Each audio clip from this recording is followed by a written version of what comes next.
Good afternoon, SMITE fans, and welcome in to the SPL. We're starting up week 3. It's Finch and Aggro. Finch and baby-faced Aggro, I guess, would be a better way to say it. Look at that. I mean, come on. Hopefully some good came out of it. But yeah, we've got some really good matches lined up here today, Aggro, and I'm excited for them. I think that this has actually been, I was just doing my predictions, a couple days ago. This is the hardest week to predict so far, I think. I agree. I think that this is going to be our first Game 3s that we'll see so far in Season 7, because these are going to be some tight matches, I think. I mean, just today, we've got 2 matchups that we saw in the World Championships last year in the quarterfinals. So you know that these teams are really, really strong. They've got potential to be really great games and probably our best games of the year so far. We don't have to take our word for it that things are close right now. Let's look at the standings, and you'll see it's basically a gigantic clump there, unless your name is Radiant, who are 3-0 ahead of everyone. Sanguine 2-0, haven't played that third game just yet, and a lot of 1-1s, 1-2s as well, with Obey struggling to get any kind of footing down at the bottom at 0-3. And this first match we're going to be taking a look at, this match is going to be the Knights up against Spacestation. It's 2 1-1 teams who really, really, I think, could benefit from a win, because Spacestation are coming off that loss to Sanguine that was really close. The Knights had that tough loss in week 1 to Radiance that was really close. I think they'd both like to kind of get off to kind of a good start here, round out those first 3 wins with a positive record here. Yeah, I think both PK and Spacestation are teams that have not performed to where they expected to up until this point, despite being only 1-1 and only 2 games apiece. I think both teams have looked at their performances and known that they have a lot still in the tank. And I think that beating the other team, whichever way this one goes, is a really good step in getting momentum and starting a win streak against a very, very strong team on either side. I think that PK in particular so far has looked like they just don't have that synergy down quite yet. Adding a new jungler into the mix it's the hardest role to add in, because he has the most influence over the entire map. Support and jungle are by far the 2 hardest roles to kind of get used to having a new player in. And I think that Qvo still hasn't quite found his footing on when he wants to be aggressive. I think that this team has just been a little bit slow to start in a lot of games so far this year. And then when you take it to the late game, it only takes 1 team fight to lose. And that's where I think they've fallen victim a couple of times. I think that they got to get their drafts in order and how they want to play these early games, and they'll be just fine sooner rather than later. And I think that's probably true for both these rosters, too. I feel like Spacestation not had particularly explosive early games, even though they've been farming well here, too. So maybe that could be kind of the difference maker here. And for the Knights in particular, Aggro, I think that what's really on the line for them here is consistency. We all know that this roster is capable of playing hot and being really good at any moment, because they did it last year on the biggest stage possible, right, when they had Sam instead of QvoFred. So certainly there's no question about their high-end potential. For me right now with this Knights team, it's 100% about consistency. And I have said for a long time now that I think that NeilMah was the one who showed the most difference between what we saw at Worlds and what we saw kind of leading up to that. I think that he had the most explosive growth as part of their Worlds run. So I really do think that he is one that could be a really big sort of factor here in terms of their consistency, in terms of playing really, really well consistently. Yeah, I agree, and I think that he has, in particular as an individual, looked far better than he did during the regular season last year. I don't think that he has seen a huge regression back towards where he was during a large part of that regular season. Is he playing as well as he was in the World Finals? No, but no one is, because the stakes aren't that high. I mean, you need the stakes to be high to pull out that greatness out of a lot of players. You can't expect everyone to play at World Finals caliber during the regular season. It's not the case for guys like Adapting and iRaffer, who have done it throughout their careers. It's not the case for guys like Neil, who had their run last year. But if you're looking at how Neil has played so far this year, I think that he has risen since his play last year, and I'd anticipate that to continue. Well, another player whose play has risen recently is Scary D over there in the solo lane for the Knights. We had a chance to sit down with him and talk to him a little bit about how the team's doing and their thoughts coming into the set. So we're here with Scary D from the Knights, and I guess we'll just jump straight into it. I mean, last week you guys looked just properly phenomenal. You were able to essentially, I think the way I phrased it was dismantled Obey. So how's the team feeling going into this? Like, you're 1-1, but with the way last week ended, I can't imagine there's any like negative mood going around. Yeah, no, we're definitely in a good state right now. The first week we played against Radiance, we feel like we beat ourselves mainly. Like we slipped up with our draft a lot, and we just had a couple of big misplays in team fights, and that's why we feel like we lost those games. We understand why we lost, but then in the next week we just worked on our mistakes and stuff, and then we tried it against Obey or whatever, and it went really well. Like we know what we were doing. We just draft smartly, we play the game properly, and yeah, we're really confident right now, and feeling pretty good about this set. I actually think it's really funny because last week, the interview with Obey before your set, Ducky was talking about how he was going to get soloed in your lane. Like, we were maybe thinking there was going to be some smack talk from him, but he's like, no, he's absolutely going to kind of dominate me. So how has Solo been feeling for you competitively right now? Like, in the 2 matchups you've had, you've been pretty impactful, especially last week. So how does the lane feel, and how are things meshing in Season 7? It's feeling pretty good. I mean, the meta I feel like right now is just mainly pressure picks. Like you want to pick a god that can out pressure the other solo laners, so you can rotate and take their back amps and still blue us, etc. But except for Sobek's like a good stalemate god. But no, I'm feeling pretty good about it. Ducky needs some more self confidence. He shouldn't be saying that. Well, we'll have to. I guess we'll see as it continues going. I think honestly, that's probably one of the things that's been strongest in solo lane. Confidence tends to translate to potential to solo kill. There's a graph for it somewhere. But anyway, for this matchup, there is there's this matchup, which is SSG that you guys are going to be going against. Last week they lost to Sanguine, which is kind of surprising. I think it caught everyone off guard. The thing that caught everyone off guard maybe even more was the fact that it was a 2-0. So are you guys maybe more worried because Sanguine was able to 2-0 them, or does that kind of showcase that everybody in the league right now is really strong, so you're still just as prepped, if not even more prepped, for Spacestation this week? Yeah, definitely the latter. Everyone in the league is really strong right now, but it wasn't really that much of a surprise to us, honestly, because we've been scrimming Sanguine, obviously, in Spacestation, so we know they both play, and we kind of expected Sanguine, the 2 of them, honestly, already. But, oh, wow. Well, yeah, I think all the teams are really strong right now. Well, everyone's showing up strong. I guess I'll just because you're a solo laner, and this seems to be a good question for solo lane since you'll be in the 1v1 a lot. How do you think you're going to fare against Nika? Like, is there anything that, like, any animosity that's going to come through, or are you thinking any big solo kills are going to come in, or it's just going to be stalemate? I like Nika. He's a good man, but no, I've never been soloed by Nika, so none of that will happen. But we'll see if I get a kill on him or something. Or we'll keep the streak alive. Mm-hmm. And keep it going. Have a good game, man. Good luck up against Spacestation Gaming. Thank you for your time. Thank you. Thanks for having me. Oh, come on, Scary. There is no better way to guarantee that you're going to get soloed this set than to say you've never been soloed by Nika before. You put that energy out into the universe. Always a great chance to get to hear from Scary and the rest of those Knights boys. Their opponents, though, lining up on the other side in Spacestation are obviously really scary. And to kind of go back over how they got to this point, they had that set up against Spacestation, which I think was closer, or not Space, but Renegades, I think was closer than a lot of people would have said. That ends up being a 2-0. They do end up winning it, but maybe a little closer than they liked. And then they lose another really close set here to Sanguine. They're letting everybody play them close when it felt like they were a good distance ahead of everyone towards the end of last year. Yeah, I think that just adding Odin, who's another European player who these guys are very familiar with, and, you know, it's ADC. A lot of times they're kind of out on the island, and then they show up and they left-click team fights, and that's all they really have to do. Yeah, okay. Yes, I'm doing that intentionally for the record.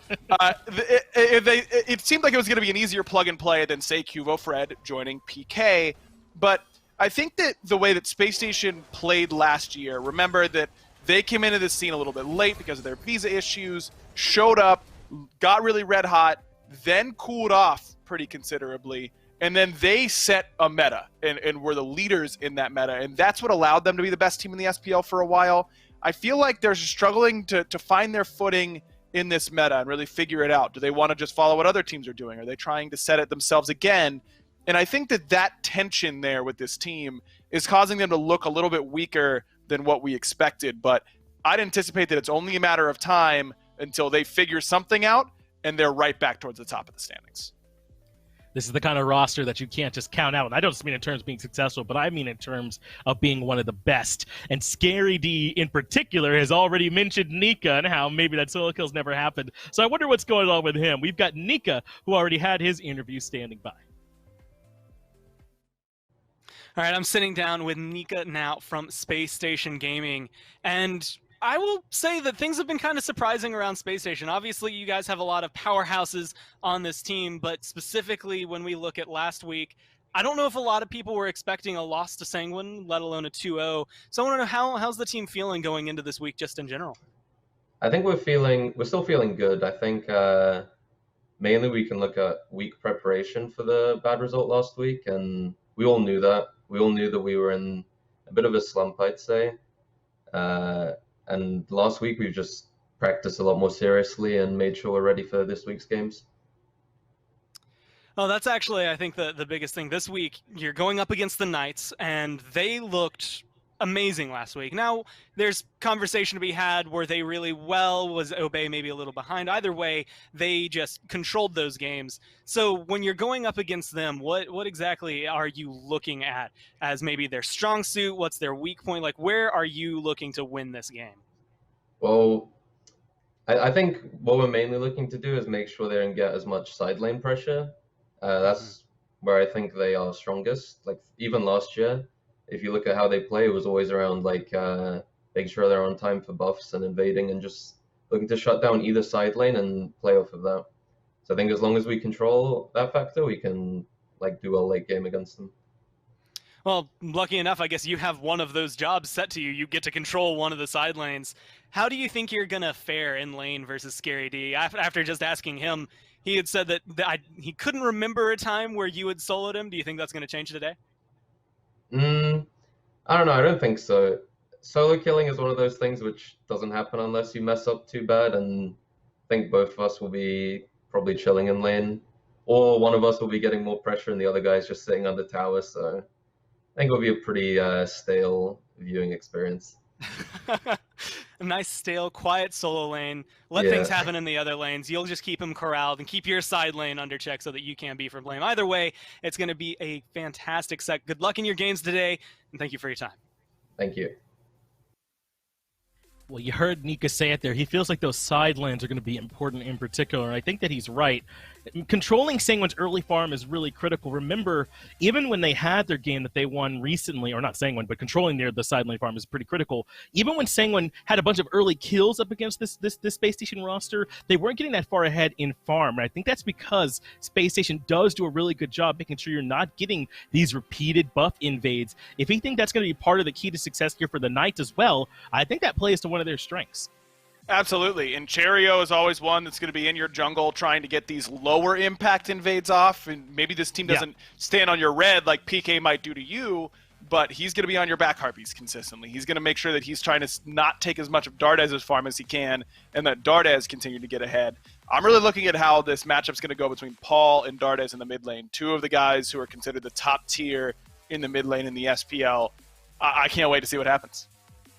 Well, we were just about ready for those picks and bans. And Aggro, when I was trying to come up with some of my points for like what would be the big through lines throughout this set, I'm going through the lane matchups. I'm like, yeah, man, this Nika Scary D matchup is going to be big, but what about Dardez and Paul? And even I bet Vote and Zap are probably going to be popping off. The more I thought about it, the more really every one of these individual matchups is going to be critical. The support matchup too, obviously the junglers as well.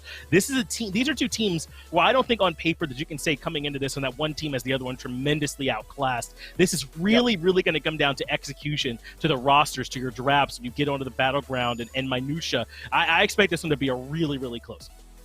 Yeah, I think that if you're Neil and Zap and you watch what Rongu and Netrioid just did to Vote in that long lane last week, you're salivating, right? I mean, you're trying to pick something that's going to get him killed early and often, and then hope that you can play the map a little bit better than Sanguine did and blow that lead a little bit more wide open. So that's something that I'd be looking out for as a kill lane potentially there for PK. And it's interesting that PK is already willing to take the Yorm away from Nika. This has just been the very safe, let's just pick this early, put it for our solo laner, and kind of let them stalemate lanes very well. It's what Nika seemed to want to do in his interview up against Scary, was kind of try and stalemate this lane. This is PK saying you're going to have a harder time doing that because you're not going to be on the god that can't really die very easily. That's right. It looks like they're trying to get rid of both of those safer options, doesn't it, in terms of taking away the Jormungandr and the Sobek. I like this from the Knights early, and then they lock in this Odin. I feel like this has some flex potential, this Odin pick, right? I feel like you can make the argument you see it support, jungle, or solo, and it's just really, really strong. A lot of the times it gets banned out. This is a great first pick here for the Knights, and Space Station respond instantly by picking pressure. This Uller pickup, I gotta think this is going to Dardez, though it could go to vote as well.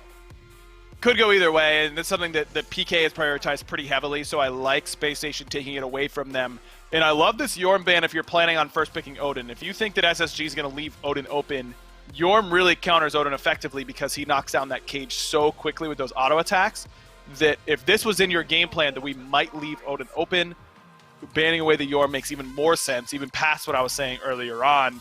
The Serqet pick is an interesting one, though, from Space Station, because this is not a pick that we see that often these days. We'll see it support occasionally for Obey. We've seen a little bit of a jungle for Sanguine. And Qvo, for my money, is probably the best Serqet player in the entire league, but it's still not a priority pick. And so to pick it this early for Space Station, you're leaving open things like Ho Yi. That's immediately gobbled up by Zapman. Paul's there with the Hebo, though Qvo can play this in the jungle as well, so it's a flex pick for PK. I like what PK has in their top three. I love the Ho Yi ult in conjunction with Odin. And I'm just surprised by this Serqet pick. Yes, it gets out of Odin cage, but so does Kali, so do other junglers that I feel like are a little bit stronger in the meta right now than the Serqet. Yeah, I'm a bit surprised, too. I mean, this does have some flex potential. I feel like this is a Cherryo pick as well. Like, either him or iRaffer could easily play it, though I feel like Serqet does go support a bit more nowadays. So it's interesting. We'll keep our eyes on where this one goes. Discordia also selected here for Space Station. I think Discordia has kind of become that next level down option for a lot of teams. You can't play the Merlin, when you can't play the Persephone, when those things are gone, then a lot of the times Discordia is there. Kukulkan's kind of fallen out of favor, I feel like, a bit lately. So Discordia gives you plenty of damage. I still think Strife is one of the better initiation tools in the game, potentially. So Discordia, a strong pickup. I'm surprised it's not Raijin, though, because that's something that we've seen a lot of. It's really been Merlin, Raijin are the two most picked gods, it's felt like, in high-level ranked and in pro, assuming Persephone's banned, because she basically always is. And Raijin still gets out of the Odin cage. I think it's that it can be a volatile matchup against Hebo, because if you get your Percussive Storm interrupted level 2 when trying to clear the wave by the Hebo knockup, it's really, really difficult, and you fall behind pretty quickly. I wonder if that's the reason we don't see Raijin here. And I like the Discordia follow-up off of Serqet CC, off of Bacchus CC. So maybe they wanted a little bit more crowd control with that cripple on that apple. Well, Space Station were worried about the potential of Wheelish picked up with that Hobwad knockup already there. It's a good heads-up move to ban that. Meanwhile, the Knights weren't sold on Serqet support. They banned away the Horus, who's often thought of as support, and the Xingqian, who can kind of flex between support and solo. And they were right. The Bacchus comes in for Space Station, so I loved the usage of these last two bans here, really from both these teams, to try and limit what the other side was doing, and they still both end up with really good picks. King Arthur rounds it out for Space Station. I'm a little bit surprised at the King Arthur, because this is a god that can really struggle when anti-healed effectively, and Odin Cage gives you 100% anti-heal, and he has very, very low attack speed, so it's hard for him to get out of cage by himself. Yeah. This PK roster is pretty high execution. There's not a lot of guaranteed CC on this team, but when they do CC you, it's going to be potent. Odin Spear Throw into a Hebo knockup into Ho Yi CC is going to be tough to deal with. Scary D gets a signature Achilles, man. You can't be upset about that. It feels like a dive comp. Everyone on the Knights could kill you. Going to be scary for Space Station as we get ready for Game 1.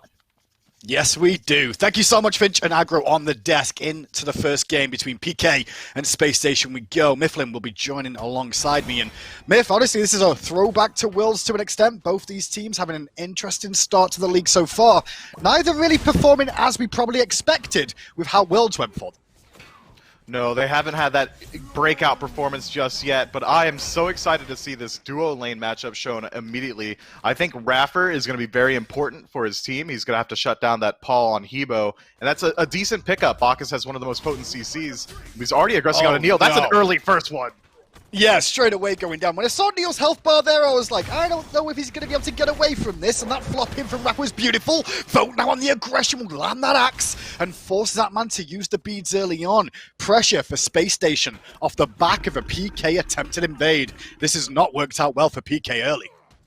Yeah, I can't imagine a scenario where I ever want to move in against Bacchus that early. I mean, flop is huge damage as well as one of the few forms of CC that can't be mitigated or DR'd even a little bit. Raffer getting that start is so huge. And now the farm is going to be split between Neil and Zap this entire time, whereas Vote's going to be able to solo farm up and continue his lead.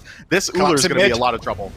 Look at this from Raffer. He rotated early, looked to try and pinch Qvo and Paul around those Harpies, but they weren't really in position as well as they wanted to be, Spacestation, to secure that.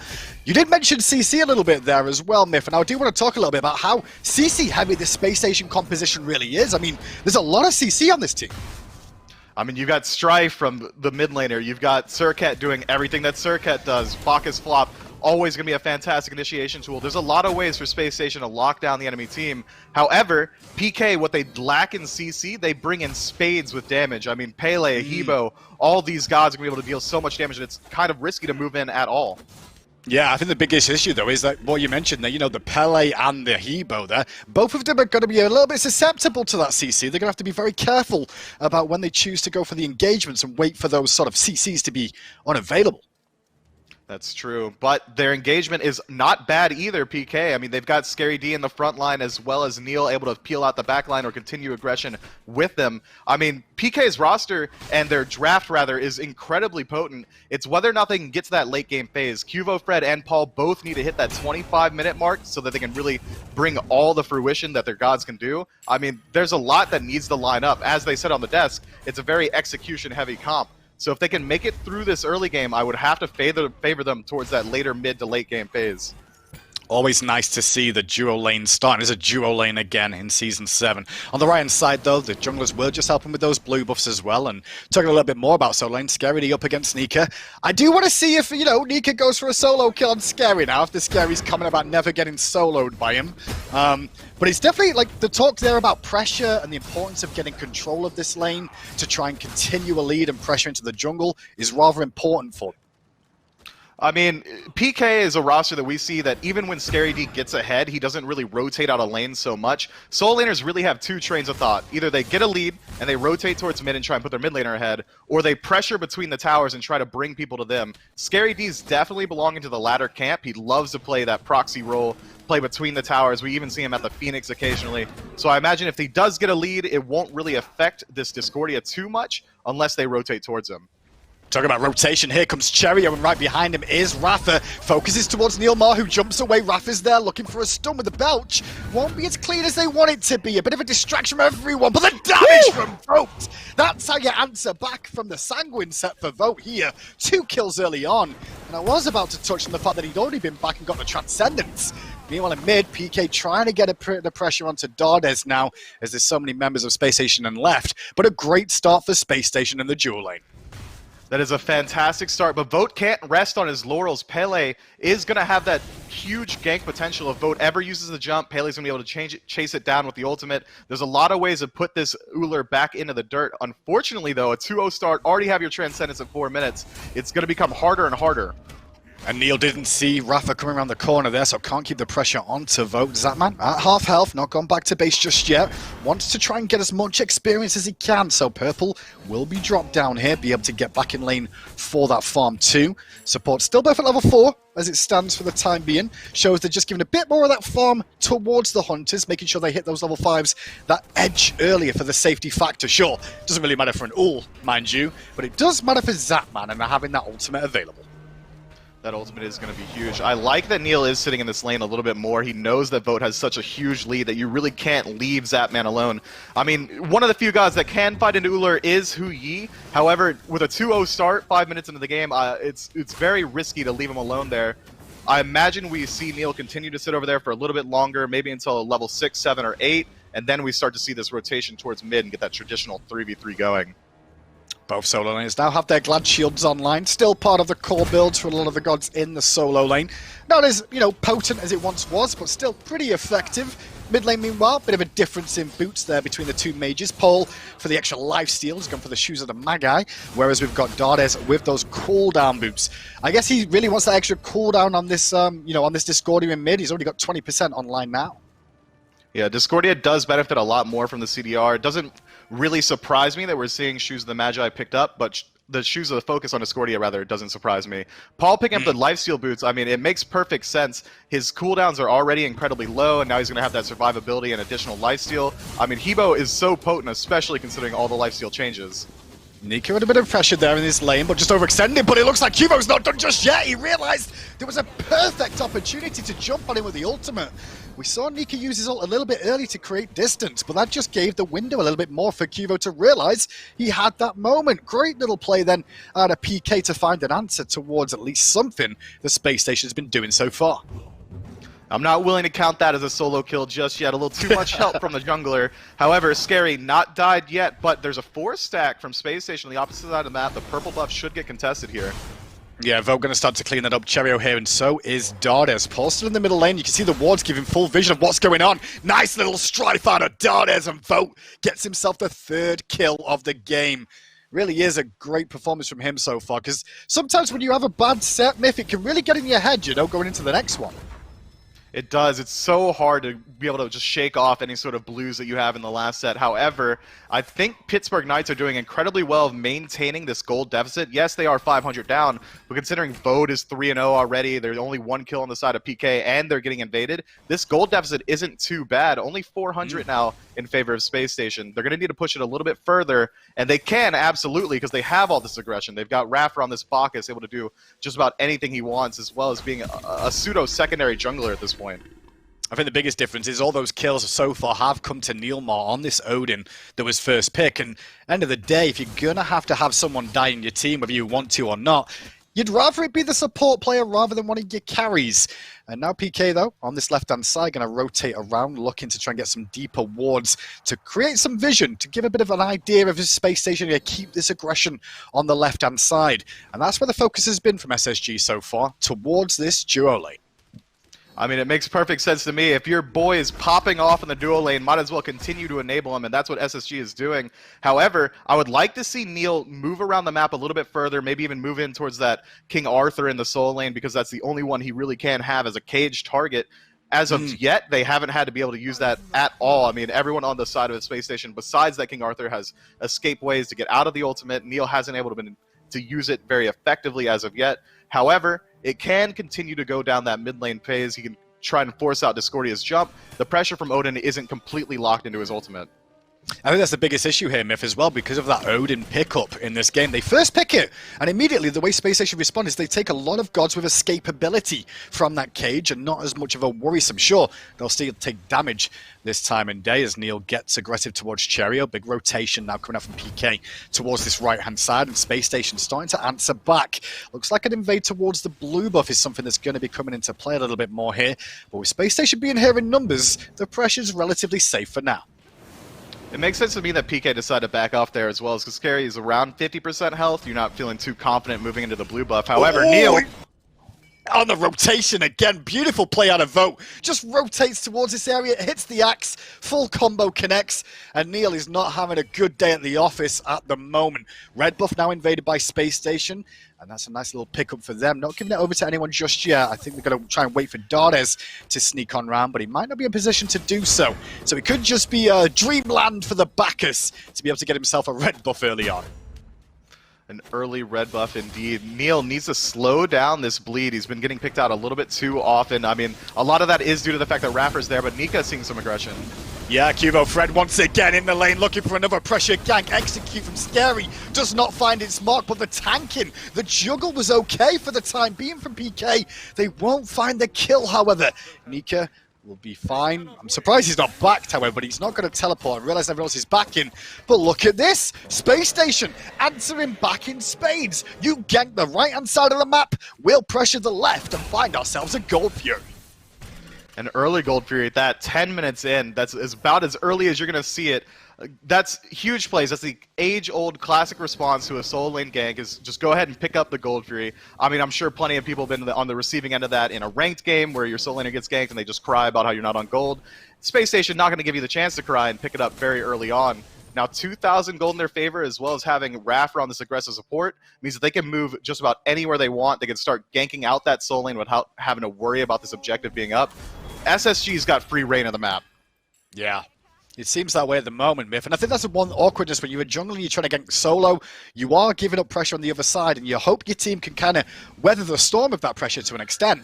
Well, that time round, PK were not in a position to do so, and now it's Scary D rotating around, trying to look through the jungle. 3 members surrounding him, and as we mentioned about the CC, it's causing some problems. Scary D managed to get a bit of self-peel away with that ultimate, but he's still very low. Support here from QvoFred, though. The distraction has been done, and Cherryo and the boys of Spacestation are hunting him down now.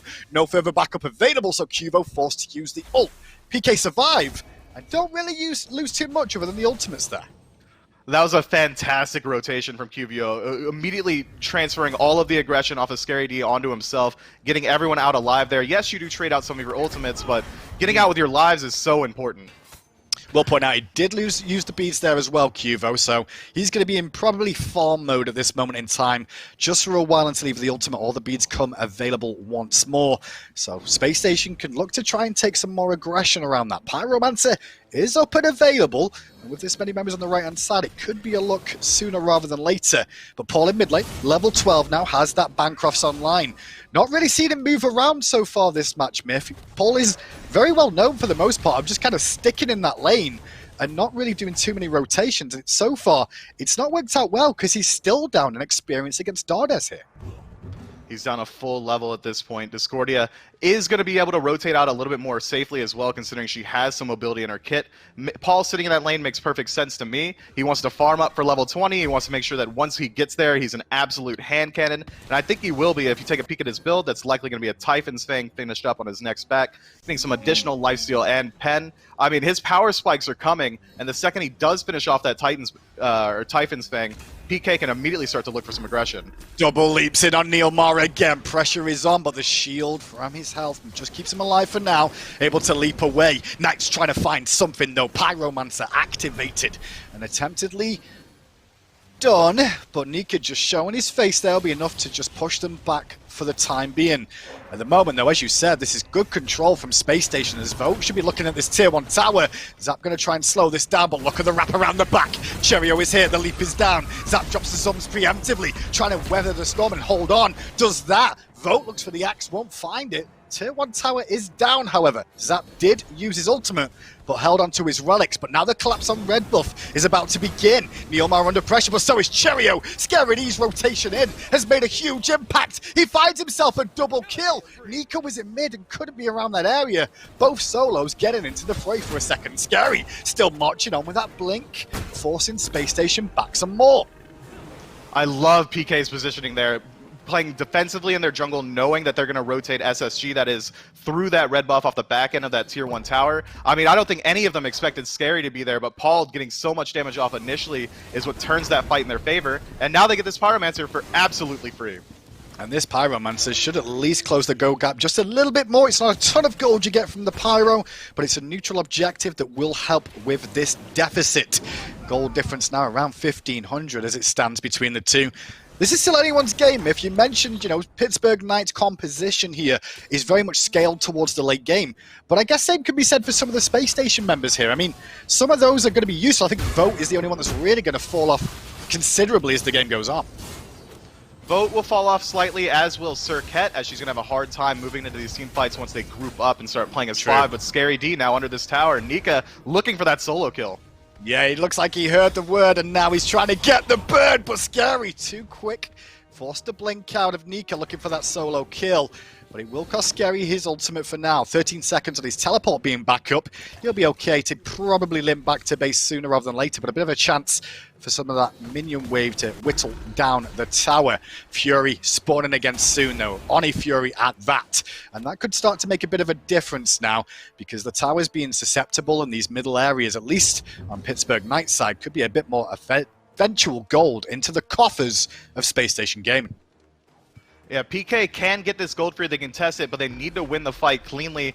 If Space Station does get away with the gold free or even the fight afterward, they can immediately back up, move to Fire Giant at this point or towards this tier 1 mid tower, which is so important for map pressure. It's going to open up the lanes so you can rotate throughout the entirety of the map just about safely. And it seems like PK is not going to give up anything. Scary D did actually use his teleport to get towards this Gold Fury area, expecting some sort of engagement. Meanwhile, that tower on the right-hand side is really been whittled down by the last minion wave, but Nika also over here means that tower will stand for now. 5 members of SSG in pretty solid positioning to secure those oracles, at least for the time being, but the ward coverage down there gives the same sort of vision to PK. Nobody feels really confident with it, at least for the time being. Yeah, playing confident is so important at this point, but it seems like SSG isn't willing to leverage their lead. I mean, Raffer's 2 levels up at this point. He can play as aggressively as he wants. He's so much more tanky than this Odin as well. I would love to see them try and force this fight around the Gold Fury. They don't necessarily even need to have to go for the objective. They could just force the fight, try and move in afterward, and then take anything else post-fight. Instead, they're going to return to farming, and I think PK is definitely the beneficiary of that decision. We'll talk about Space Station a little bit more as well. I mean, their game against Sanguine last week weren't the performance they would have expected themselves. Nika said in his interview they weren't as prepared as they should have been for that Sanguine engagement. But up against Knights, it looks like they've made a couple of adjustments here. Things have got a little bit more business as usual from the Space Station squad that you expected to be towards the upper echelon of the table at this point in time. Sure, only 2 weeks in, but still you expect them to be doing well. And now we get this wonderful semi-final rematch of Worlds to an extent between these two, which last time round, Knights did come out on top. Difference is, though, we've had roster changes on both teams. They have this salty run back. I know it means a lot, especially coming from a competitive background. Anytime I would lose to somebody and then get the chance to play against them again, my blood would be boiling, I'd be seeing red, and I would want to have to prove myself not only to my team, but also the viewers at home. So I imagine SSG and PK are playing under a lot of pressure right now. Interesting to point out that Raffer elects to pick up Thorns there. That's not something you often see on Bacchus. Usually you would see him pick up more of a defensive relic like Shell or something like that. However, this Thorns is going to be able to reflect a ton of damage. It's very good into Hebo as well. Once he uses that ultimate, a lot of damage will be reflected, and it will make it a little bit less appetizing for Hebo to look for multi-target ults. Yeah, definitely interesting as well in the fact that, you know, he's gone for Blink and Thorn, so this support doesn't have any, like, sort of team utility relics that you'd normally expect out of most of the Guardians or support players in the league. I guess the other reason for that as well could be to try and dissuade Zapman with trying to look towards the go crit, maybe? Would that make an impact at all? It would. I mean, reflect damage has been the #1 way to stop people from going for crit since day one. Back when Nemean and Thorns were meta, crit couldn't be picked up. However, now that Spectral Armor's in there, I think there are way better avenues to dissuade people from going crit rather than locking down one of your relic slots for the rest of the game. I think he truly did pick it up simply to shut down Paul. Well, PK did a pretty good job in that solo lane, at least Scary D did, getting the majority of the totem coups so far in this one. And that does add up. The players always talk about how important that could be. QvoFred, though, forced to beads away from Raffer there as NeilMah steps into the pit for a second, just looking to get a bit of vision. Looks like both teams are squaring up for a bit of a skirmish, but nothing going to happen just yet. Just looking for who the initiator will be. 3 blinks on the side of Space Station. There's one of them straight away. It's Raffer that does so. Drops the Intoxicate early. NeilMah, meanwhile, peeled away by Space Station, left isolated. Vote will get credit for the kill.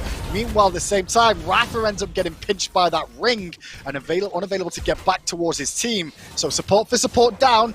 Nika blinks in, axe off the mark from Vote though, can't find the connection with Scary D. Paul though at max range lands the old Cherryo who was just trying to get away, and Scary takes down Vote in tow. Paul soon after falls to Nika. The solo lane is really dictating this team fight. Dardez just trying to live as long as he can. Juke around in the stealth and Scary says no. A second kill for him, and now it's Nika versus 3, and I don't think there's a whole lot he can do here. He's gonna try and get hold of QvoFred. Continue to whittle down the health bars of the carries, and Zapman under pressure too. Nika holding his own. The Gladiator shield coming up big, but Zapman slams his foot on his head, and that's going to be the kill. And, well, the delayed D aside for PK. The difference is, though, Myth, they can't get the Fury. Yeah, they did just enough there to dissuade them from moving into that gold free. SSG was looking incredibly disjointed throughout that fight. Paul was allowed to move in very freely and immediately get his ultimate onto 3 targets. I mean, you can't let Hebo do that, especially considering Raffer is on this aggressive support. There's so many ways you can shut that down, and that immediately changed the entire dynamic of that battle. Well, both the supports were first ones back up, and Raph is here to try and slow down PK, who should look for this Fury next up. Cherryo back in action too. Ultimate is available for him. However, Blink on cooldown does still have the beats, however. NeilMah's cage is not available just yet. Just comes up now as the Only Fury is very low. PK drop the Fury and turn their attention to Cherryo and take another scalp. Fury very low and PK secure it. Vote look for the shot. Couldn't find it today. Rafa, meanwhile, trying to deal with NeilMah, who's still on the aggression. Neil was just trying to get a hold of Dardez in the ring, and instead, he'll take the scraps, which is Rafa's life. PK still marching on, though, as Nika back into the fray once more. Can't really slow down this PK advance, as the red buff is stripped away in the jungle. And now PK have the gold lead for one of the first times in this game. This is exactly what I'm worried about from this team, SSG. The second they let off the gas pedal, the second they lose their momentum, it seems like they're not used to playing from behind, and immediately PK turn one fight, they get 2 objectives off of it, Pyromancer's available as well, and SSG keep walking in one-on-one, one at a time, like lemmings almost, and continually letting Paul get this huge damage output, letting Zapman free cast in these fights. It seems like there's a bit of a disjoint in communication from SSG's teamfight phase. Credit where it's due, though. I mean, looking at PK, and I think a lot of this has really come out from Scary D more than anything else. He's kept the pressure onto the carries of Space Station, keep them whittled down and like just push back in these fights, that it's hard for them to get the damage out in these engagements as much as they'd like to. This has also allowed them for, you know, the Hebo, this pick in mid lane for Paul that we've seen time and time again, managed to get a window to just force the pressure on. Space Station now at a deficit, and back to farming we go as we wait for the next objective to be looked at. Yeah, only 3,000 gold in favor of PK. It's not, or 2,000 rather, closer to 3. It's not that huge of a deal, but considering that PK did have this late game focused draft and they immediately start winning in the mid, SSG is going to have a lot to deal with going forward. We really need Raffer to find some big flops on a Paul or even Zapman. Both of them have been left uncontested in all of these team fights. If they could just find any bit of aggression towards them, Cherryo should be able to jump in, finish off any kill like that. Unfortunately, SSG's been focusing the majority of their pressure continually on Neil. I mean, even around that gold free, we saw them start off a fight with Bacchus blinking in, finding the ultimate on Neil, maybe one other target, and then immediately flopping him. You're committing so many resources towards shutting down a support that's already been effectively shut down. Nice axe out from Vote there. Just checks NeilMah in place, forces him back once more. The tower on the right-hand side did go down in favor of Space Station Gaming there, but now Pittsburgh Knights are back in force themselves, looking to pressure back. Big grouping towards the right, expectedly so, with the Fire Giant being the only real neutral objective available right now. Just checking on the builds, and you can see that because of the small lead PK have, they're a little bit closer, if not more fortuitous, towards those 6th and final items. And Scary D in a fantastic spot at this moment in time, 2 levels above his lane opponent. Same can be said for QvoFred in the jungle. Qvo should definitely be hitting his stride just about now. The second he finishes off that last item, he's going to be able to swing on just about anybody. And Pele at this point, if she gets 1 kill then immediately dies, that's high value. Oh, Rapper forced to flop away, but the ring drops down. Execute was perfect from Scary D to secure the kill. Still has the follow-up available if he needs it. Nika needs to be careful, and Qvo continuing the pressure. Sets up the execute for Scary D and his 2nd kill in this engagement. Tier 1 tower drops on the right-hand side, and 2-man advantage now for PK around this Fire Giant. Only good thing to look at for Space Station here is a big build-up of minions on the left-hand side. Won't get the tower just yet, though. Pittsburgh Knights going for the FG. All eyes on Cherryo now. He's really the only one that can move in and find a kill. Dardez also on the back end, but getting aggressed on immediately, surrounded by the entirety of PK.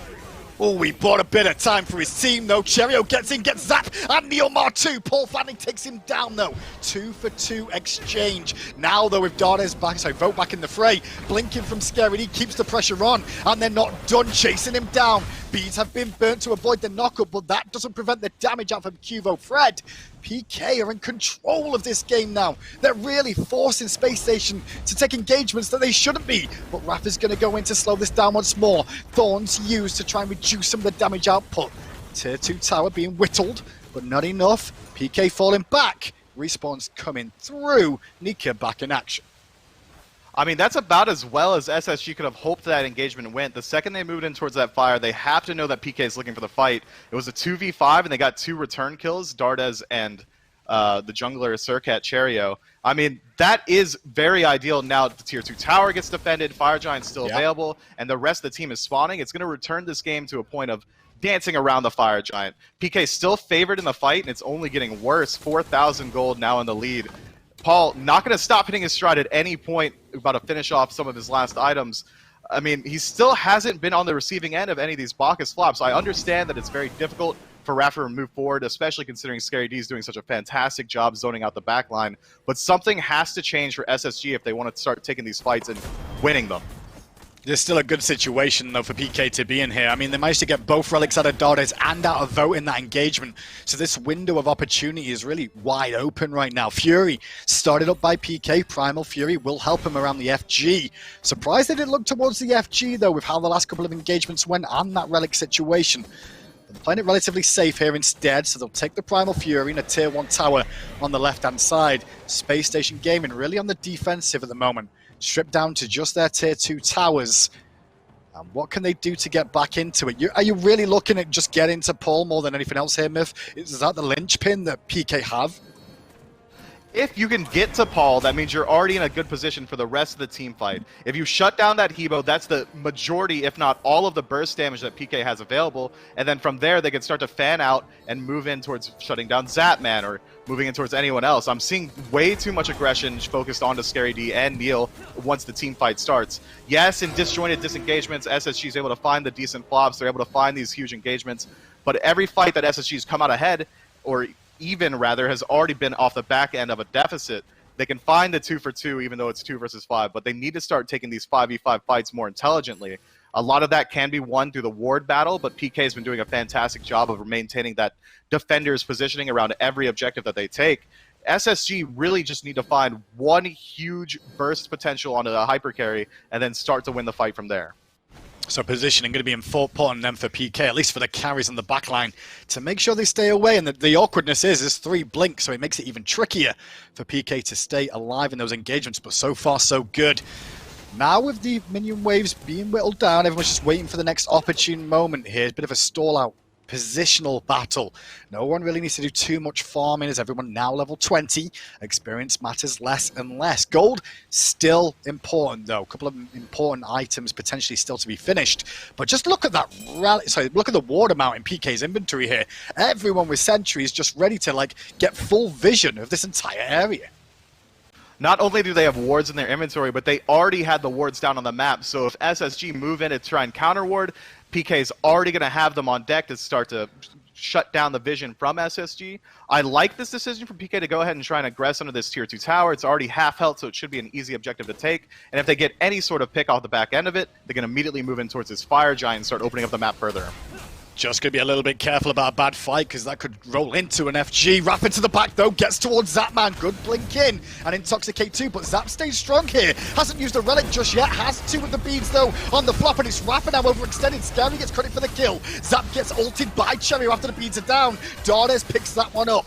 The damage after the fact pushes NeilMah back too. Paul's isolated on this left-hand side. He was looking for a flank. Vote going to give on some chase. Meanwhile, Nika on the right-hand side is rushing away the rest of PK. The pinch target, though, from Spacestation Game seems to be Paul. Cherryo looking to jump over the wall with the ambush, does just that. Aegis early on from Paul to prevent the damage. Can't prevent the follow-up from from Vote over the top. And all the time, Nika's just running Scary D and QvoFred back to their own half of the map. Space Station with a good engagement there, Myth, and they take a tower, maybe even 2.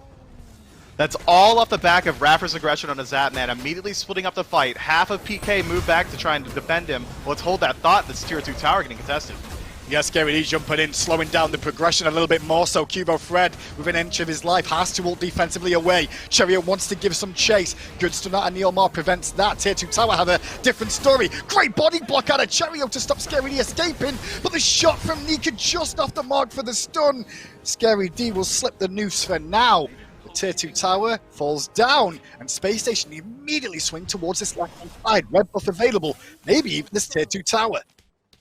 That's a huge gold swing in favor of SSG. I like the call to back up. Now they know that the majority of PK is alive and available to defend. I'm loving the play from SSG in that team fight. Raffer splits off the fight. Paul tries to do what he can in the back. Unfortunately gets picked out off the back end of it, as well as forcing off Zapman's beads, Raffer did. There was so much there that went right. They finally found an engagement that they were favored in, and immediately SSG completely optimized on it. Is it really important to try and like make sure people get split apart from the rest of the team? Because that's what it kind of felt like to me. It looked like Paul was trying to get a good flank position, but because the fight didn't go as well as PK wanted, Space Station had an angle to separate Paul from the squad, and that's just given him a bit more of a window, right? So you're looking to try and separate the team where possible. Paul's positioning tells me that he was expecting that PK would have won the fight on the back end of it. If you position like that, it means that you're expecting the rest of your team to continue moving forward. Unfortunately, there was way too much aggression onto Zapman, so PK had to continually backstep, and that just left Paul high and dry. You can split up a team fight and win it like that, but there's also the off chance that PK does come out ahead on that engagement, and now Paul is just in fantastic positioning. So it really was just an unfortunate circumstance. Did see a small win then for Space Station, forcing Scary D to use his ultimate. That won't be available last time round. I mean, we've seen a couple of good executes come out for him so far, well timed too. Meanwhile, Space Station trying to keep the aggression going on the right. Pittsburgh Knights are trying to take down this Fury at the same time, sending 2 carries over there. And I don't think Space Station Gaming really know about it yet. Instead, well, if they do, maybe that's the reason why they're looking at this tier 2 tower. Oni Fury sounds to say it's been killed. Space Station take a tier 2 tower in right, so the goal is relatively still the same. Big difference though, Myth, is those Oni minions are now coming into play. Yeah, they're going to have to be able to defend those. Those Oni minions will definitely take out one of your towers on your own. Space Station can either choose to aggress now and try and get this Fire Giant while they know the fight is split up, or they can back up and try and clear those out. But it seems like PK is going to be just brave enough to start the engagement on that Pyromancer on their own, and SSG isn't in position. Yeah, the good news, at least for Space Station Gaming, is those minions are going to take a bit of time to get to that tier 2 tower line. So PK can't just go straight on the assault right now. They have to kind of wait around for those Oni minions to try and do something. But that just gives a window for Space Station Gaming to respond. And with the ward coverage down at the Fire Giant, Space Station probably feeling relatively okay about the situation, at least for the time being. PK has a couple options now. They still have a very sizable lead. They can continue to do what they were doing and try and push down that weak tower on the solo side of the map. They could group up around this Fire Giant and try and force a fight. It's really on whether or not they can keep Paul alive. Qvo could very easily dive on his own, so you don't really need to peel for him. He can be a solo agent if you would. It's whether or not Neil can continue to enable Paul to deal all the damage that he has been in the last couple of fights. They've only lost a single fight, PK that is, and it's because Paul got split off. Double strife hitting from Dardez onto the frontline carries, but the frontline damage dealers, but they're not even worried yet. Scary D and NeilMah have isolated Vote a little bit. The ring drop down forces Dardez to jump away. Vote still trapped inside. Sun's rain down from Zapman, not really on the full mark, but the damage has been done. Vote is forced back to base. The carries are half health at the moment from Space Station Gaming. Pittsburgh Knights, bit of a different story, a little bit of a healthier pool to play with. However, they've not got minions in tow to continue the aggression. They're going to start falling back to base again. How many relics were burnt, though? I mean, Vote did use both one more time here. And obviously, QvoFred did use his relics there, too. I'm not sure who I feel really came out on top of that one there, Myth. I think PK definitely lost a huge engagement factor, losing out on Qvo's Blink. Now he's going to have a very hard time finding his way towards Dardez. He's going to have a hard time finding his way towards Vote. So that's one less engagement tool. Pele struggles greatly when she can't just teleport into the backline. She doesn't have very good mobility tools to get in there outside of her ultimate, and using that to close distance isn't exactly optimal usage. However, burning out all those defensive relics on the side of SSG means that PK can look for the team fight. They just can't dive anymore. They can't look for these huge picks in the backline like they could have before. Odin ring is back up and available, and good credit to NeilMah. Honestly, he was 0-4 at one point in this game, I believe, at least 0-3, but still making a very good impact with these Odin rings. They're well timed. They're waiting until after a leap has been used, but a great kiss from Cherryo will slow down the front lines yet again from PK. PK keep paying attention to this right-hand side, though. They really want to take down this tier 2 tower if they can. They can. I mean, they absolutely can. SSG's been playing phenomenally around the defense, able to use iRaffer very well to start to separate these backlines. If they can shut down iRaffer, if PK just shift their aggression and kill the support, they could immediately move in towards this tower. But this continued aggression has been fine for them. PK hasn't necessarily won the fight. They haven't taken the tower, but the gold lead is still moving in their favor. Keep an eye on Discordia, though. Dardez has finally got top of the player damage, and that passive will really start to kick into gear. Contest of the Gods, that's a magical power per level that you get on that for being the top damage in the game, and that could just start to increase his damage tenfold a little bit more so. Nika has held on to that for the majority of the game, but in the later stages you really want to carry to have it. Strife hits Scary D and NeilMah yet again. You can clearly see they're the front line aggressors consistently for Knights, doing a very good job of creating some space for their back line. They don't look too happy about the situation right now. PK going to fall back to base. The dance off around the FG continues. No one really coming out on top just yet. I mean, we see that defensive positioning from SSG. It's hesitance is what it is. They know that PK have to back up there. Neil was about half health. They could immediately moved in and potentially got some of that defensive warding position around the Fire Giant, but instead they had to be so cognizant of the fact that PK could immediately be around any one of those corners and go for the gank. So instead of even be able to win the ward battle off the back end of what was a nice defense, they could reset completely to even. The Fire Giant dance will continue. 36 minutes into the game, not a single one dropped. But PK, 6,000 gold in the lead. Oh, Zap. Little bit too far forward there, Sunshine. You're going to get punished for that. Dardez credited with a kill. There's no chance for Scary D and NeilMah to really help in that situation. Just don't think he realized how much of out of position he really was. The wall coverage from Space Station, great around where the Tomaku is. So that's just giving him a bit more room now for Space Station to find a bit of an advantage. With no towers being up on this right-hand side, or even the middle, though, Myth, they're going to have to kind of push these waves in a little bit more so to try and find a bit of time with this FG.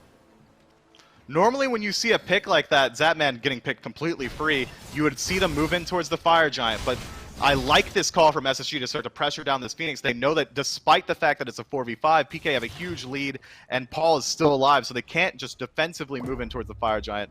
So they try and push out those waves, force Pittsburgh Knights into grouping up around it. Now they have positional advantage, and they know exactly where the rest of PK is, so they can back up to the Fire Giant. It's not even trying to go in towards that Phoenix. It's more so just getting positional knowledge on where PK is. FG was started up. Scary D did use the teleport. Cherryo was on zone duty there. He does have that Magi's cloak as well, just to give him a bit of extra CC protection. But that was just popped as Scary D takes the trade with him, comes out on top. Fire Giant pressure relieved for the moment.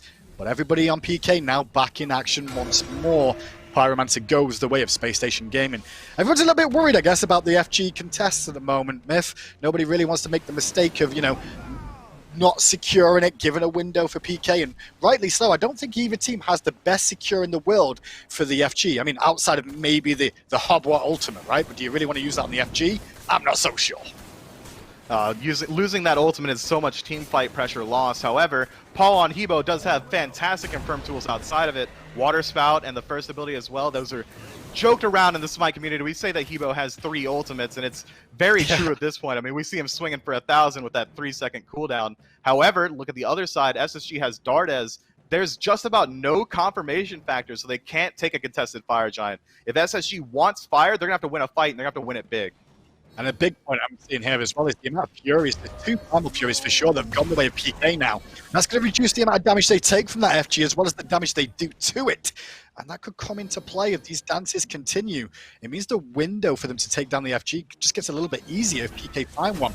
Cherryo, the furthest forward on the right-hand side, forced back by Scary D. Didn't use up that Magi's cloak this time round just yet. Paul Zap hanging out alongside Neil.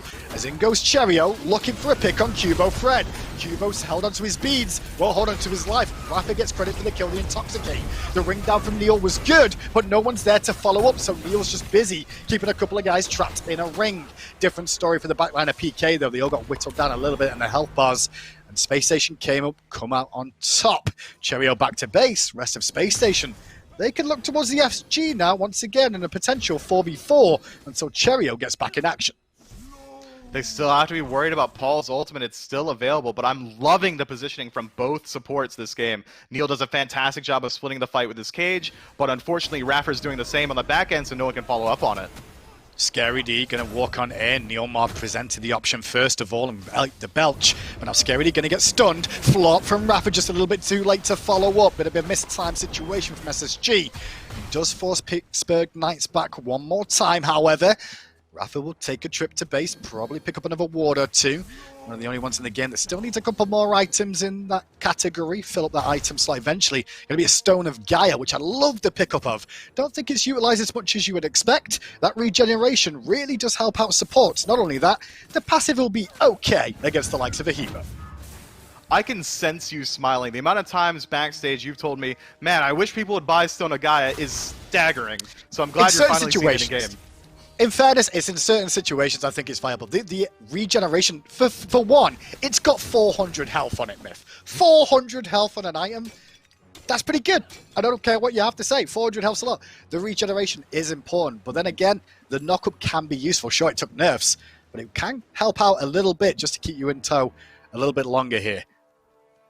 It can. I mean, and that's exactly what iRaffer needs. They've got the knockups, PK, so he's been playing incredibly aggressively. That additional healing is going to let him stay in the back line of those team fights a lot longer. We see every time that he flops in, usually gets hit by the water spout, immediately he's healing off the back end of it. I mean, it's a good pickup, absolutely. However, usually you would see that 6 item slotted on supports towards more of a damage focus. Usually you would see maybe a Soul Reaver or something like that from the Bacchus so that his flop would have a little bit more threat behind it. That's true. True indeed enough. I mean, sometimes you've even seen that Gem of Isolation come out, because it can make a bit of an impact, but Gem getting a couple of nerfs towards its susceptibility, its lastingness to an extent, with only being 1 second of a slow. I think the only real thing that could really make an impact with that from iRaffer's point of view would be the Intoxicate. Now, though, the dance continues, and no team really feels very confident about this one at all. Spacestation Gaming own the Fire Giant Pit, and they're waiting for PK to come and investigate. The choke points are the biggest factor here. Can people get hit by a 2-3-man flop? Can people get hit by being trapped in that cage, 2 or 3 members at the same time? Could cause a couple of problems for both sides. 40 minutes in, and this is still anyone's game. It absolutely is, but this is indicative of how long this game has been. This is the first time we've seen SSG in such a good position to defend it. They're playing a little bit more aggressively, and that's because this goal deficit is starting to mean less and less as the minutes tick by. 42 minutes in the match, everyone's just about finished with their builds. Now we're looking at Elixir of Speeds and stuff like that, but it's going to be a little while until PK can start moving in towards it. So this is about as equal as the match has been. Junglers doing a circle around each other. Both the junglers tried to get to the back line. Unfortunately, Quvo only found Nika. Cherryo, meanwhile, got hold of Paul and took his life. iRaffer will go down into the trade to QvoFred, but Nika's there for the follow-up. Egg is forced out on Zapman, and the chase is on from Cherryo too to get himself a double kill, set up by the support of Nika. QvoFred now under pressure from Nika, and Nika will secure one too. Scary meanwhile can't hold off Vote and Dardez forever. The Axa, however, off the mark, and Scary blinks away, but only the frontline tanks of PK still alive here. The FG may not even want to be looked at just yet right now, Myth. It looks like Spacestation are barreling down mid looking for a Phoenix. And they absolutely can take it, but that team fight goes that way simply because of iRaffer's positioning. Again, he found the fantastic positioning on a Paul, and he had to use everything defensively instead of being able to free cast like he had been in prior fights. And immediately, the majority of PK's damage falls off. They don't have anything to follow up off of any sort of CC. Neil is a little bit too deep. No one's there to follow up. Now their Phoenix is dead. But NeilMah will drop the ring to slow them down a little bit more, so Scary still supporting, looking for a pick on Cherryo. However, Nika on the front side doing the Lord's work, and the apple from Dardez will secure NeilMah. Now Scary on his last legs. The Titan being focused here. We've got 3 seconds on Paul. Can Paul get back in the fray in time? I don't think he can. Or maybe so. Uses the ult early on, but they're going to commit. And then Spacestation take the game. I mean, what a huge win. That was... Wow. An insanely back and forth match. I mean, both of these teams were playing incredibly well. SSG on the back foot for the entirety of the game, but was able to defend that tier 2 tower on that solo side of the map 3, maybe 4 times to completely even out that gold, or at least in time. And immediately after that, take a fight around the Fire Giant. I mean, that's a level of discipline that we haven't seen from them yet this season. I think the very end of the game there too, that Paul ultimate to try and close the gap. If he would have tried and held on to it, I'm not sure. Maybe he could have made a bit more of an impact there. Crazy end to the game though. A dance off for a good 10-15 minutes there between the two. Let's get it back to the desk and see what they have to say about game 1. Thanks, Hindu and Myth. That is a sick ending to a really good game. And what better way to cap off a sick game than with a sick skin for you all as well. That Totem Collar Hou Yi Tier 5 skin is available right now by clicking Buy All in the Grim Omens event. You can also get 15 exclusive skins, 3 other unlimited reward skins, and more content when you go in there to buy all. So I don't understand why you don't already have SMITE open on your other monitor, and get in there and pick up that Totem Collar Hou Yi so you can make sure you're looking as cool as Zapman. But Aggro, to talk a little bit more about what happened in that game, man. That was a real back and forth one. It starts off with Spacestation with all this momentum off their pressure in the long lane, but then that gets counteracted by the Knights, all their pressure over in solo, and they're able to get ahead in the solo and jungle. Talk to me a little bit about, I mean, how much did the early game even factor in? Is this all about the late game? Talk to me about this game. Yeah, I think the early game is incredibly important in this one because Neil got punished heavily in the early game. And this is not the first time we've seen Odin's really struggle. Yannick had the same problem on Odin in the early game. It's all about kill pressure right now in duo, and Bacchus Uller provides more than just about anybody. But Scary's rotation power was phenomenal. Qvo identified the win condition and just camped his lane, got him ahead. And Cherryo, I thought we were going to have a rerun of what happened on this pick in the semifinals. Remember, this Serqet pick for Cherry really, really struggled, particularly in Game 5, which was the decider game.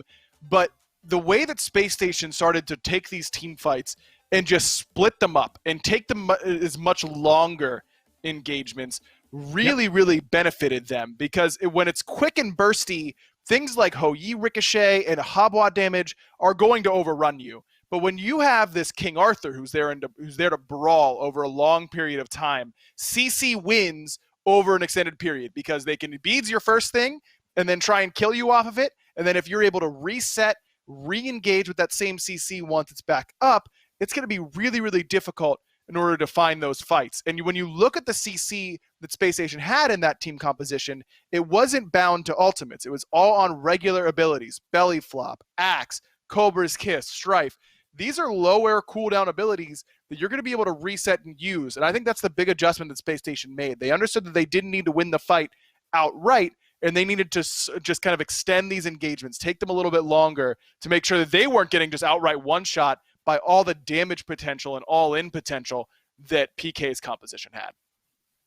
Yeah, chat, this ninth grader that I'm holding the desk down with is absolutely correct. I mean, really, this felt like to me the difference between burst damage on the side for the Knights, right, and then this sort of sustained, protracted fight on the opposite side there from Space Station. And really, it felt like to me the difference maker in that was iRaffer. He did such a good job the later that the game went on making sure that Paul or Zap, whoever it was a non-factor in those late game team fights. He took one of them absolutely out, and Cherryo was a big part of that dive with him as well in the Serqet. I agree.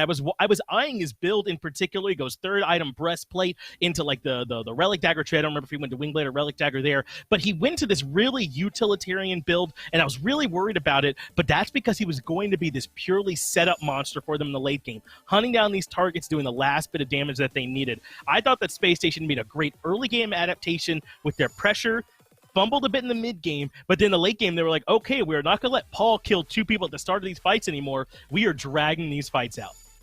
It's a great point, my valued friend and coworker John Finch, that you just made, but it's going to be up to PK now to make sure that their duo lane doesn't just get steamrolled by this Uller pick. And we saw the prioritization of Odin over the Uller. Everything I've seen these first 3 weeks tells me that Uller should be top pick, top ban, because he has just dominated every time he shows up. And he's in these builds that players are going for, the find the mace tree and buy everything in it, and then just find something else to finish it with, Heartseeker most of the time. That build has been so effective. It's been transformative to how we really considered Uller this late game liability at times. Now he's an assassin come late game, and that's really what he wants to do. I think this adaptation to the build has been so smart and has catapulted him from, yeah, he's great early game, but we're going to lose out late game, to he's good at all points of the entire game. And look at that, PK decided to ban it away. If you're not willing to first pick it, I think this is where you have to consider Uller right now. I think he's one of the best gods in the game. He's so scary, and like you said, his kill potential now extends throughout the entirety of the game. The Knights, though, despite Neil struggling in that early game, are coming right back to the Odin, and I think this makes sense. Their mid-game around this Odin was actually really strong. I identified the 28-minute mark, I think, as that last point where the Knights kind of lost their momentum, where they stalled out on that Tier 2 tower siege over on the solo side, and they couldn't find a way to break that one open. I think that if you go back to that fight, and Paul hits Cherryo with his ultimate on the left-hand side, where he gets isolated, the game might end right there. Maybe not end, but it keeps going in the Knights' favor. So considering that, I don't mind the Knights going back to this pick for Odin as long as Neil doesn't get as bodied in the early game. I agree, but it's clear that when you first pick Odin, you're just leaving yourself open to a lot of things that make it not as effective.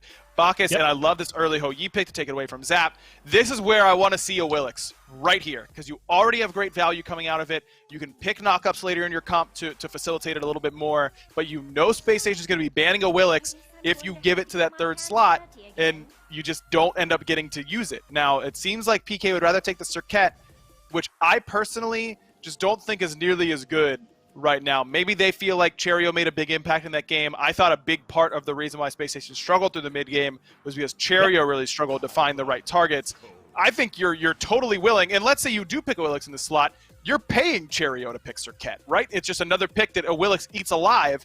So I'm just surprised at this selection by PK. I mean, a Willix Sobek right there just slaughters Bacchus, Hou-Yi, and basically everything else that you know Space Station is going to want to pick because they want to pick leaps to get out of that Odin cage. Would have made a lot of sense, but instead they elect for the Serqet and the Sobek. And on the other side, Space Station now choosing to go with this Scylla, which for my money, I think that Discordia was a big part of the reason they were able to stall out so well in the defense too. It was really the poke battle when they were struggling in the mid game before they really transitioned to those sustained battles that really kept them in it. PK were a bit too low to do the dive that I think that composition wanted to do, and I think that Discordia was instrumental in that. Now Scylla, obviously we've already said how much we maybe don't love this god nowadays, but if you're going to be going with this big sort of setup, you want to end the fight sort of right away type mentality, then I think Scylla's that pick. A Crush or an I'm a Monster, if the setup is there, can bring the fight to a close.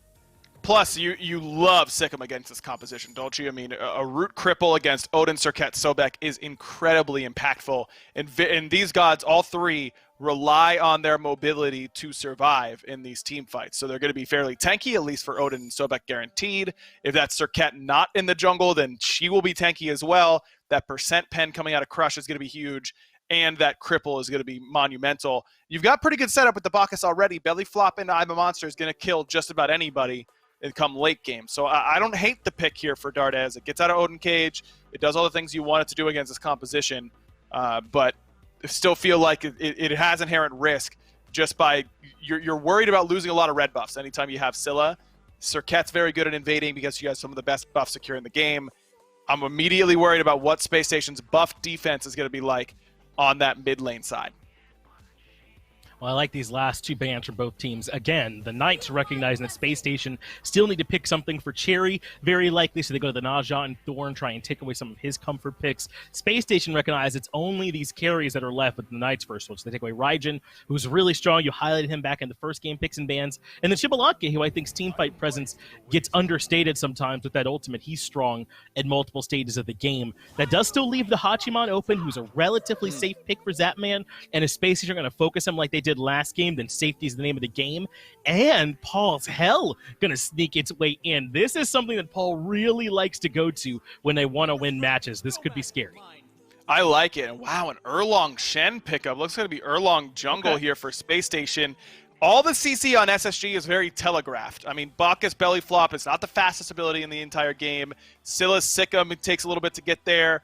Erlang pin, Terra root, all these things take some time. It's going to be pretty easy for Paul to cleanse one or two of those. This is another CC-heavy composition for Space Station, and they've got a little bit of sustain on their side as well.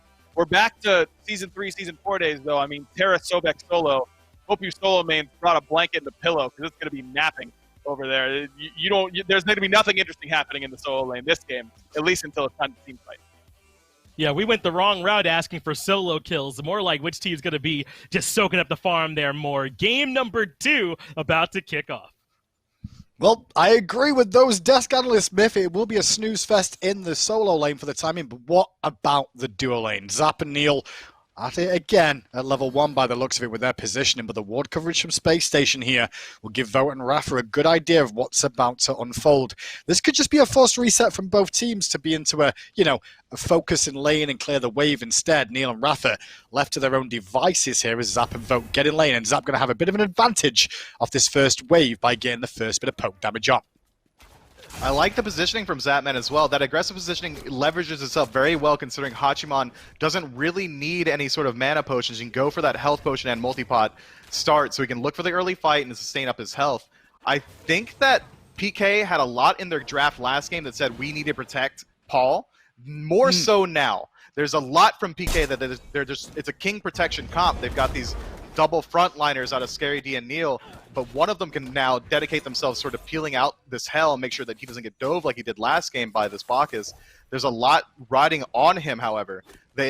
Space Station also brought a ton of dive. I mean, we got iRaffer on Bacchus, we got Cherryo on this Erlang Shen.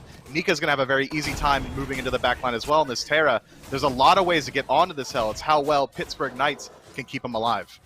I definitely do get a little bit concerned for Space Station though, Myth, right? If like the front line's going to be all diving in, who's going to peel for them? There's going to be a lot of reliance on Vote and Dardez to look after themselves, right? Like trying to deal with the front line that's going to come out from PK. It's really a spearhead comp that Space Station went with. They need to win the fight initially and continue it. The longer the fight goes, PK is going to win simply because they have that out-of-combat healing from Paul, as well as in-combat healing. So we're going to see a lot of anti-heal this match. I was going to mention that too. Good news is, though, they do have iRaffer on their side, though, so a bit of anti-heal already built into that kit with those belches, but he's got to get in range to really make an impact with that. And I do like how these compositions have come to the forefront, though. A lot of mention of how much CC Space Station have.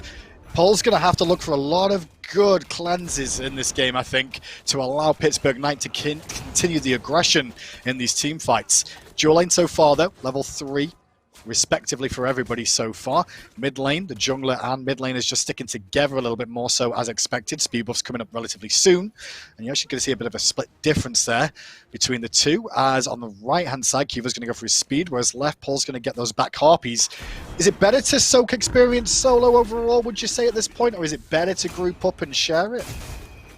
I would definitely be splitting experience as best as I can, but if you have someone you want to put ahead, which you do, you want this Serqet to get a lead so that you can start to look for that early aggression. A lot of PK's early game is going to be off the back of Qvo and whether or not he can find picks. So I like that he's letting him hit level 5 as soon as possible. However, at the same time, you want to split with that hell because she is a ticking time bomb.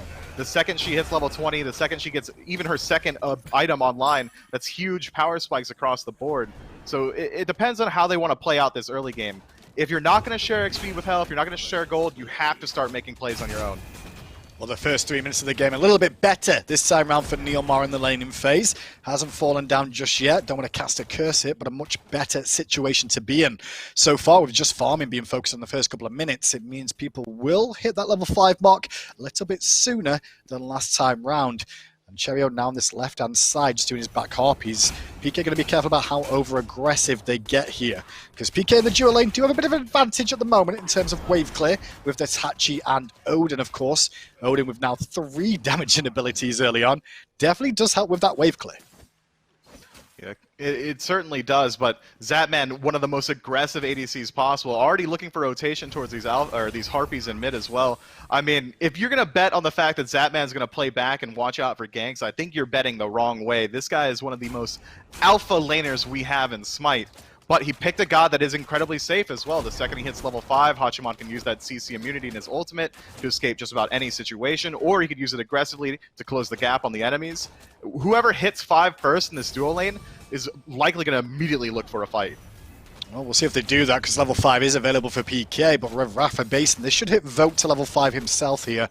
Going to freeze the wave a little bit, recognizing he's not going to be able to deal with that Alpha Harpy invade going on 2v1. Well, there's that level 5 mark hit for Vote too, so a bit of safety available to him. Sure, it's not going to help him out against an Odin ring too much so we'll have to be relatively careful there.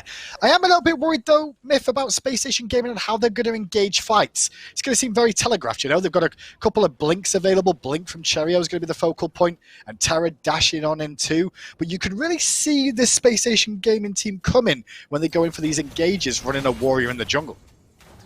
You certainly can. However, when you have these tanky frontliners running at you, there's not a lot you can do about it. It's almost like when you get shot at, right? You can see the bullet coming at you. It doesn't matter. It's still going to hit. iRaffer's still going to find these flops. Cherryo's still going to be able to dive this backline. Nika has these huge CC abilities. Yes, it is predictable, but it is strong at the same time. Yeah, I mean, the reference towards the bullet dodging, I mean, you could just be Neo, right? Just juke it out. You know, you can see it coming and just dodge it. No problem.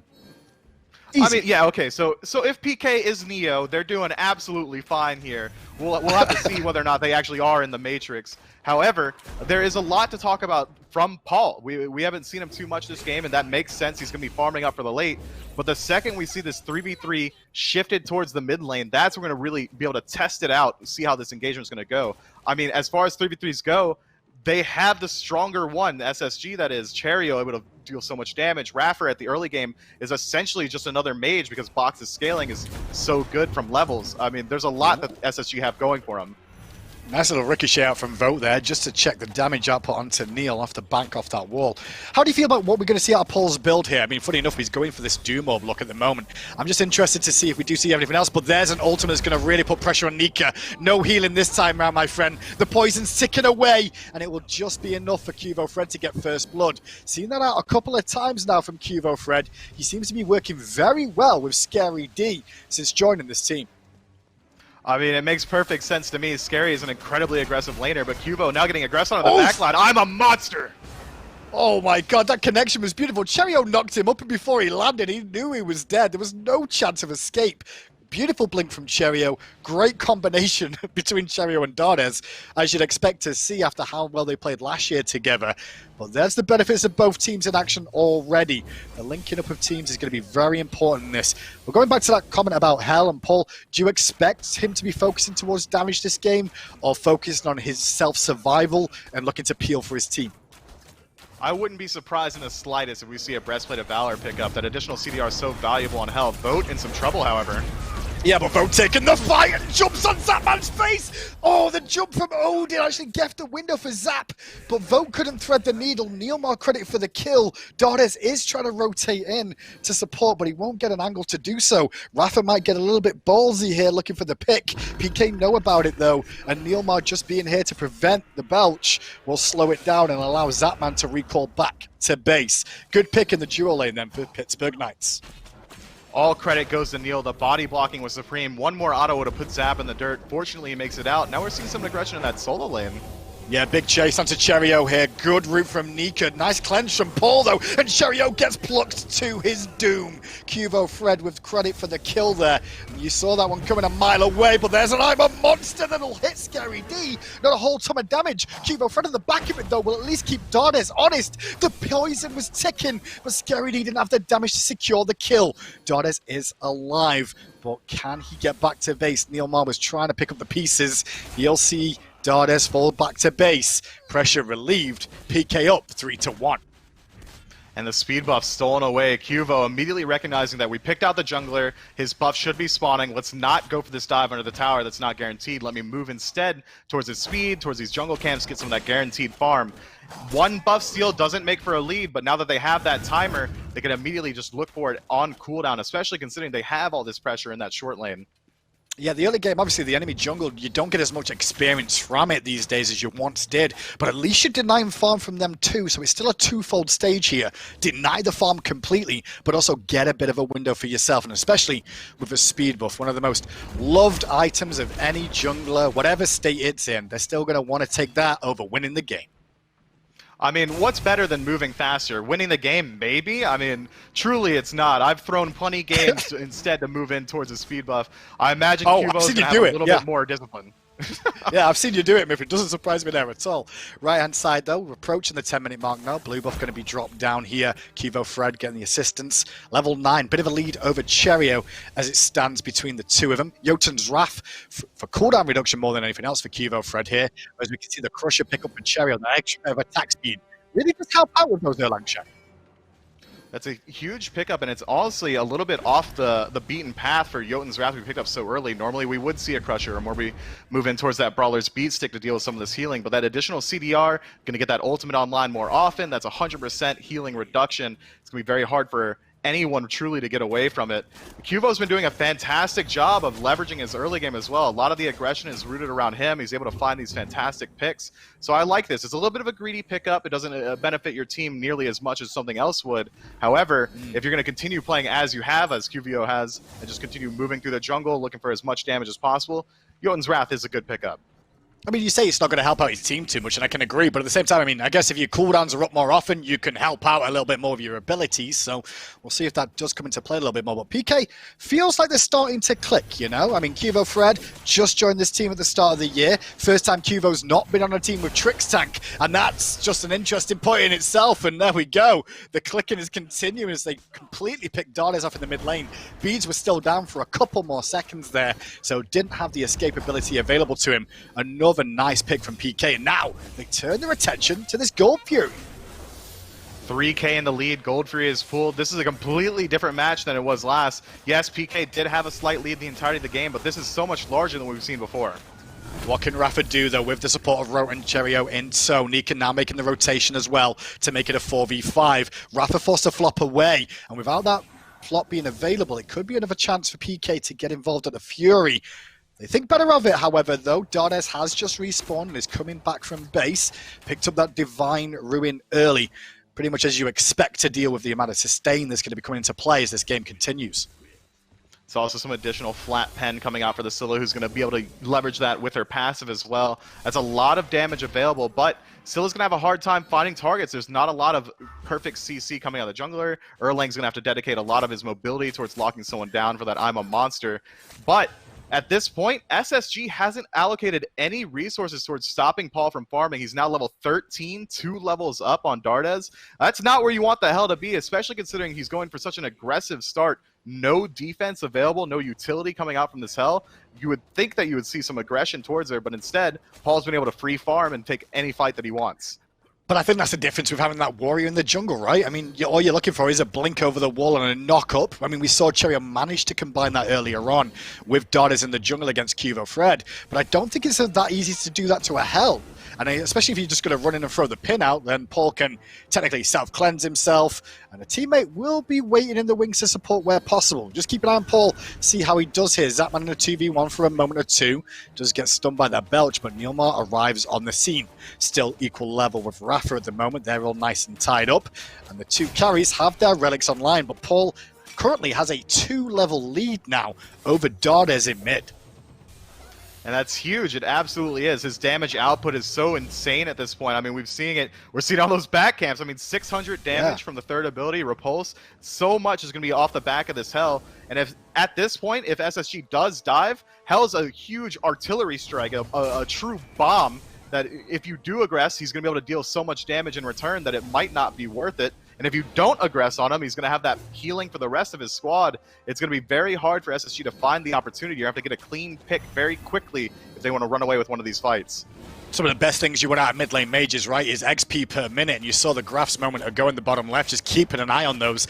Right at the top is Paul. He is just in full-on farm mode. They're giving him everything. And Zap, to be fair, isn't too far behind him. Pittsburgh Knights are utilizing these small advantages they've had now to give this farm to their carries, to their late-stage gods, and get them online a little bit sooner. I mean, this is exactly where PK wants to be. They're not even moving in towards these gold frees. They're not leveraging the lead because they know they have a draft that is slated towards that late game. They know if they get to that 30-minute mark and Paul continues this farming trajectory, it doesn't matter what happens around now. They won't have to pull any sort of risky objectives because they've already maintained a lead despite drafting for the late. I mean, if you look at SSG's comp, Erlang Shen's known for early aggression. Bacchus known for early aggression. There's so much that SSG hasn't been able to use simply because the early game hasn't gone their way. Well, approaching the 15-minute mark now, as you said, no Gold Fury's taken yet, but it's a 3k gold lead early on, and that's just, you know, the power of the farm more than anything else. These kills haven't brought too much out. Obviously, the first blood worth the majority of any sort of bounty in that lane. Zapman still has a small edge over Vote in this laning phase for the time being, but the same can be said for iRaffer against NeilMah. He'll have his secondary relic online a little bit sooner. Big group in the mid lane from PK, though. You can see Nika, Scary D's starting to rotate over now from that solo lane for a bit of pressure. And that graph at the bottom of your screen, one of the new ones we've got added here, the Jungle Shrine, just shows how effective teams really are with these Jungle Shrines at killing camps when it's not fully stacked versus wasting gold by being fully stacked in the shrines. Not the greatest percentage out of both teams, though. Shows they're not really valuing it too much just yet. Fury started up, reset again. 4v3, two members of Spacestation still in mid. And this is exactly what is afforded by Hell. Zapman can continue to pull and reset this gold free because he knows he has the healing coming out from Paul, but instead it's burning quickly, but SSG is there to defend it. Nika just waiting on the front line, looking to be the first initial aggressor if he needs to. Has to drop down the heal for his team a little bit more so. PK don't like the odds. They don't like the angles that Space Station have. They've given up the pressure, go back to farming again. Look who went to farm as well. It's Zap and it's Paul clearing the waves immediately and then start to clump up around towards that middle area once more. The focus on farm so important, it seems, from PK so far. It's working out okay. I mean, that's exactly what they're afforded as well. They can continue to farm up, put the people that are already ahead even further ahead, and Space Station at this deficit has to be worried at all points that this gold free can be picked up instantly. We saw the damage potential coming out from PK. They dropped it to about 50% in, what, 3-4 seconds flat? So SSG can't leave this area. They have to maintain this defense because a gold free would be just another nail in this coffin that is already starting to build up around them. I mean, Paul's, what, level 16 at this point? He's so close to level 20. He's got plenty of gold in the pocket. No defense available, so you know he eventually will, and it's only going to become harder and harder to shut him down. I think the difference is as well, these solo laners going Guardians this time round. It's good that they've gone Guardians in a sense, because without that, they're really going to have a tough time frontlining against these carries that are farming so well in the state of the game. Sure, the solo laners you expect to be equal pace, if not a little bit further ahead now and again by being left alone. But they're dancing so much on this left-hand side around the Fury that they're having to give up some farm and allow the carries to keep soaking it. And that's going to create a bit of an issue for them if they weren't tanky. Love the Lotus Crown pickup from Nika, though. I think that's going to be very impactful for this game. It certainly will be. That additional healing is going to be able to match some of that passive healing that Hell's going to bring. However, that defense is going to be huge in this fight. It's so easy to proc it on the majority of your team. You throw out the third ability on Terra, tick it on your team, and then you can immediately crash it. You've gotten full benefit from the passive from Lotus. There's a lot going SSG's way once a fight starts, but they don't want to look to start the fight themselves. They want PK to put themselves in a little bit of a precarious position and around an objective. They don't have huge engage potential, especially considering the deficit as it is. Well, neither of the solo laners really been on that right-hand side. It gave Qvo a window to strip away a bit of experience there. Blue buff stripped away on Space Station side of the map. And now Sobek going to pick up his blue buff for Scary D this time round. As Scary goes back to lane, he's got 30 seconds left on that teleport. If Space Station recognize this and see that back's coming through, it's a chance for Space Station to start up the Gold Fury, and they're going to do just that. But NeilMah on the scene on the forefront, has his second relic in tow now. Zapman also here alongside him, looking to poke down Raff's health bar. 100 on the shot. Too much to talk about, but the Fury goes to Space Station. Can they all escape with their lives? Don't know if that's going to be the case. Nika's the lowest, gets hit by the ultimate out of QvoFred. The poison, I believe, did proc onto Raffer there, maybe not. Raffer will limp away. NeilMah, though, threading around the back. The rest of Space Station still grouped as an army here. Pittsburgh Knights still looking to answer back with more kills if they can. But it's going to be a bit tricky between that Tier 1 and Tier 2 tower. SSG did exactly what they needed to there. There was multiple members on PK that back, Paul being the main one. The second he's out of the fight, SSG moving towards that gold free and they get it away. Unfortunately, their damage output wasn't enough to also get away with all of their lives, and Nika falls on the back end. However, that was the best thing they could have done in the scenario. Now that gold free is not available to PK, yes, they lose the fight in the Tier 1 tower off the back end of it, but that was the best scenario you could hope for. Now only 3,600 gold in the lead. They could try and defend this pyro, but it's burning fast. Yeah, it is burning fast, and PK will secure it for themselves. Look at that XP differential on those graphs, though. Sure, the gold was in the lead, but that experience is huge at less than 20 minutes in the game. I mean, 6,500 experience in the lead. We're just going to make sure that turns into finding more wins now, because Space Station getting that gold Fury kind of slowed down PK's advance in this game, at least for a second. We'll see what they can do off the back of this now. They've got to maintain the gold deficit, but removing that neutral objective means that Space Station can now return to farming instead of having to live in constant fear that gold free could be pulled. So now we're seeing the soul laners move back towards their lanes. The support and mid are going back to farming middle. We're going to see a lot more farming, I expect, especially considering this Hell isn't level 20 yet. Defense finally starting to get picked up by Paul after the Soul Reaper. Yeah. That's a huge amount of damage, but now it's starting to get a little bit darker and darker to get yourself a pick on this hell now that she's going to have that Mantle of Discord. The self-peel from the passive is going to be very high, as well as the peel from the rest of his team. Scary D on this Sobek is going to be a huge bastion of safety for Paul to rally around.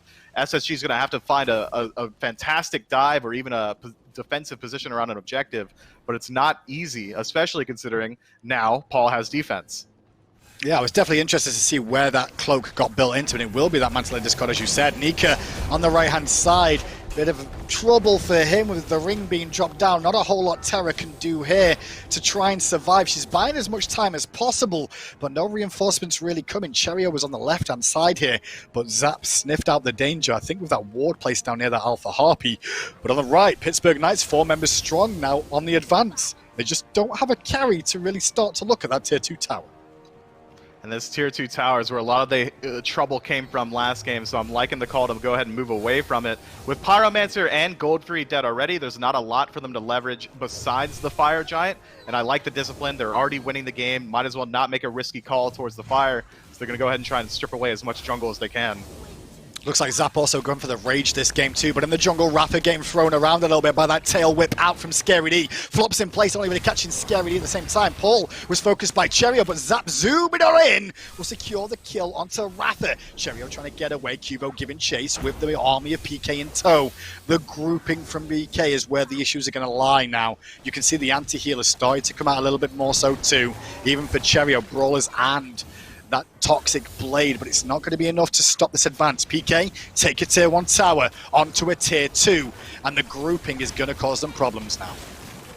I mean, they're roaming around as a 5-man death ball, and it's absolutely working. Paul's able to speed boost the rest of his squad, as well as keep them alive between skirmishes, make sure they're topped off on health. There's so much going their way. PK are playing absolutely disciplined, taking zero risk at any point. I mean, this is so hard to play against. It's got to be frustrating because PK aren't taking any risks. They're not going for a tower they don't know they already have confirmed. They're not going towards these objectives unless they know they have it confirmed. And that's so hard to deal with when you're already in the lead. No risk being taken means there's a very low chance of a throw happening. Yeah, not only that, I mean, take into account, you know, the fact we've got this hell in the team. You saw the Doom mode hovered over there by Doug, the camera spectator, man. It gives him that extra bit of movement speed even more so. Not only that, the Inspire ability gives you a bit of movement speed as well. Not just for you, but for your team. So the mobility factor that Paul's having, it makes it a little bit trickier to lock down in some of these engagements. And if he can do his good dancing like Paul likes to do sometimes, he can try and buy enough time for his reinforcements to come through, or even the sustain to come back and become available. Look at Space Station though. They're not complete on items yet, but look at those power pots being picked up. Looks like Space Station realize they're going to have to take a gamble on something soon, because I'm pretty sure I just saw Dardez pop one as well. So a couple of these power pots, which we've not seen for a while, are back in the fray. Picking up Power Pot early means that you know that you have to win the next fight. And I agree with SSG's decision-making there. They're about 7,000 gold down now. It's not getting any better. Every fight they've taken has been a loss. Oh, QvoFred, a little bit far forward there, gets aggressive towards Cherryo, but the whole team was there. NeilMah now next in the fray, forcing Vote to jump out. Cherryo still trapped in the ring, and Cherryo being focused on. I'm a monster from Dardez, hit 2, but not enough to find a kill just yet. No one can pick up the scraps. Qvo's pretty much out of this fight, though, as Scary D is on the front line, has to fall back too. NeilMah last to leave from the right away from Cherryo. No one ends up dying there. Lots of ultimates used. However, a lot of the blinks still available, as are the relics. As are the relics. However, now Pittsburgh Knights in a defensive positioning. They didn't use too much there. They can continue to heal up and start to move in towards these objectives. And Space Station already having popped their pots and their ultimates. This fight is only getting worse and worse for them as Paul keeps healing. And Myth, yeah, they're all back in full health here, PK. Raffer on the front side tries to go for the belch, has to leap away. Immediately QvoFred disengages too. Good pluck from Scary D onto an opportune moment on Nika, which obviously has that passive in tow. Cherryo tries to front line and keep that blink going and keep the pressure on. But look at the health bars of PK. They're all relatively healthy. Neil and Scary D still front line leading. Space Station Gaming forced to fall back. And the window has now been created for PK to take this Primal Fury. See, this is the unfortunate part about Space Station's comp. They dedicated so much of their draft towards winning the initial fight. They have to continually aggress and not back up at any point because Paul is just going to heal them on the back end. However, Space Station can't take any sort of elongated engagement because they don't have those tools. They have to blow up someone immediately because all of their damage is based on the back of Burst. They've got I'm a Monster off the back of CC. They've got Bacchus ultimate. They've got Vote's ultimate, but they don't have any sort of sustained damage potential out of this draft. Neil and Scary a little bit far forward here, especially with Paul being in base and Zapman was doing the blue. But with the escapability, they'll get away. I don't think Space Station really realized how alone those two characters were. Sure, they're tanky enough for now at least, but it could have been a bit of a window there. As now the Fire Giant dance, I expect Myth is going to begin again, just like last game. But I do feel it could be a bit different this time. Now look at Space Station, they're going for it early. I mean, this is the best call they make. They can't steal it away. They can't contest it with a 10k deficit. They have to go for the sneaky fire. Oh my god, PK, get it! Oh, are you kidding me? Scary D secured that in his own. Dardez had the I'm a Monster pop to steal it away, or at least secure it. It didn't work out at all. Space Station have made a huge blunder, and now the rout is on. Dardez forced away, iRaffer forced away. All 5 members of PK alive with a Fire Giant buff now, and heading towards the middle lane. That lurking in the waters is what secured it there, Myth. I don't know how that happened. He walked in, CCMU, he's under the... I mean, I'm not going to fight a crocodile. Scary D steals it away. He was at about 1/10 health afterward, but again, Paul healing him up. Now he's completely full. 3 dead from SSG. This should be an easy Phoenix, potentially the game. And here's a little replay back as the Phoenix under threat too, but it was the lurking in the waters. He just pop goes the Weasel. Watch the I'm a Monster. Just a little bit too late to stop PK getting in there. A great pick, and now into the Phoenix room they go. The Titan under threat as his Dardez. Look at NeilMah, he's taken iRaffer on a merry adventure. 11-1, maybe 12 if Nika gets picked 2. That's game 2. What a dominating performance from PK. I mean, what a complete turnaround from the last game as well. These guys are playing phenomenally, and for the first time, we're going to get a 3-game set. Pretty excited about that. Told you we're going to get them this week. I expected it in this matchup too, specifically. I'm looking at that game, though, going back to how the end of the game happened. I think Space Station Gaming, in my opinion, were probably right to try and make that FG call. They had to try and find a window there. They were unfortunate to an extent, but the secure was off, man. The secure was off, and that punished them. I mean, it absolutely was off. They were favored to get it away, but even off getting the Fire Giant, the positional advantage from PK, being able to chase them out after they dedicated so much towards trying to confirm that Fire Giant, the fight would have gone PK's way either way. So I don't imagine even getting the Fire Giant would have been enough there. Well, we're tied up at 1-1. That means we get a game 3. Let's get it back to the desk and see what they have to say about that performance. Thanks, Hindu and Myth, and we will be moving on to the promised land of a 3rd game here in this set. And how do we get there, Aggro, other than a Fire Giant not being properly secured here by Space Station? Now, I do want to preface this. I agree with Mifflin. I don't think that Fire Giant's an insta-win for Space Station. It's a stalling measure, likely, considering the game state. But how do things end up going that way? Well, it's just this hell got out of control for Paul, and there's a reason that this pick has been permabanned for him for a lot of his time in the SPL. It just teams don't seem to find a way to be able to beat it the vast majority of the time. Cherryo on this Erlang Shen was completely ineffective, largely because Erlang survives on his all-in CC potential, and Paul negates that with that cleanse. I mean, Cherryo did less than 4,000 player damage in this game because he knows that he can't really all-in commit, and it's twofold. It's because of Paul's hell in the back line, but it's also because of the phenomenal frontline work between Scary D, NeilMah, and a little bit of QvoFred. They're on that Serqet. Scary just controlled so much space in every single one of these team fights. Scary's had a great set, even in game 1 where they lose that game. His Achilles was absolutely phenomenal. Of course, we got to talk about the FG steal where he goes in 1v5 and steals it away. Obviously should be going the way of Space Station there with Dardez's Scylla secure. That's going to do more damage than lurking in the waters, but Scary manages to time it. Dardez a little bit off on the timing, but Zap's able to put out consistent damage in this team in this game because of the frontline work. And then if your frontline is creating space and staying safe enough, as long as they can come back to this hell, you're going to be able to do whatever you want on the map. You're going to be able to do these objectives. And Space Station a couple times tried to capitalize on back timings by PK. They got the Gold Fury, kind of snuck that away. There was an engagement there, but they pull it because they know Scary had backed. They try to do the same thing on the Fire Giant, and Scary gobbles it up. And again, even if Spacestation get this fire, look at how bad the positioning is after the fact. They have to overcommit in order to try and make it work. Even if they get that, even if they get the fire, they still get decided. They still lose a Phoenix. They probably don't lose the game, but you're leaving the door open for something like that to happen. They were, and I think that this goes to show some of that value of kind of picking that hell later on in the draft. I think it was 9th or 8th picked for them on the tail end, and it was much harder for it to be countered in terms of the composition from them. And also, man, I don't know. I think that this is part of why I don't love Scylla, man. I mean, she's not good enough early to help you pressure out other late game picks, and she's not good enough late game to beat the really greedy late game picks like the hell, right? In this case, when she ends up being largely unchecked, I do think that was part of the failing, because the Erlang, Shen, and the Bacchus are still great early to mid-game tools that should be able to theoretically bully a hell. I just don't know that they quite had someone else who was ready to fight with them early enough. Plus, the Knights played really safe. I just think it's really hard to pick a mid-mage right now that doesn't apply Divine Ruin well. I think that between all the healers that are in the meta, between Afro and Hell, and then you've got this lifesteal build, it's just so hard to play a mage that doesn't, that feels bad building Divine Ruin. And Scylla's one of those that you feel like, I guess I have to build Divine, but I don't really want to. I'd rather just be insta-killing people with more damaging options. Same reason why I think Giannis is near unplayable right now at a competitive level. It's just not a god that you want to be building Divine Ruin on.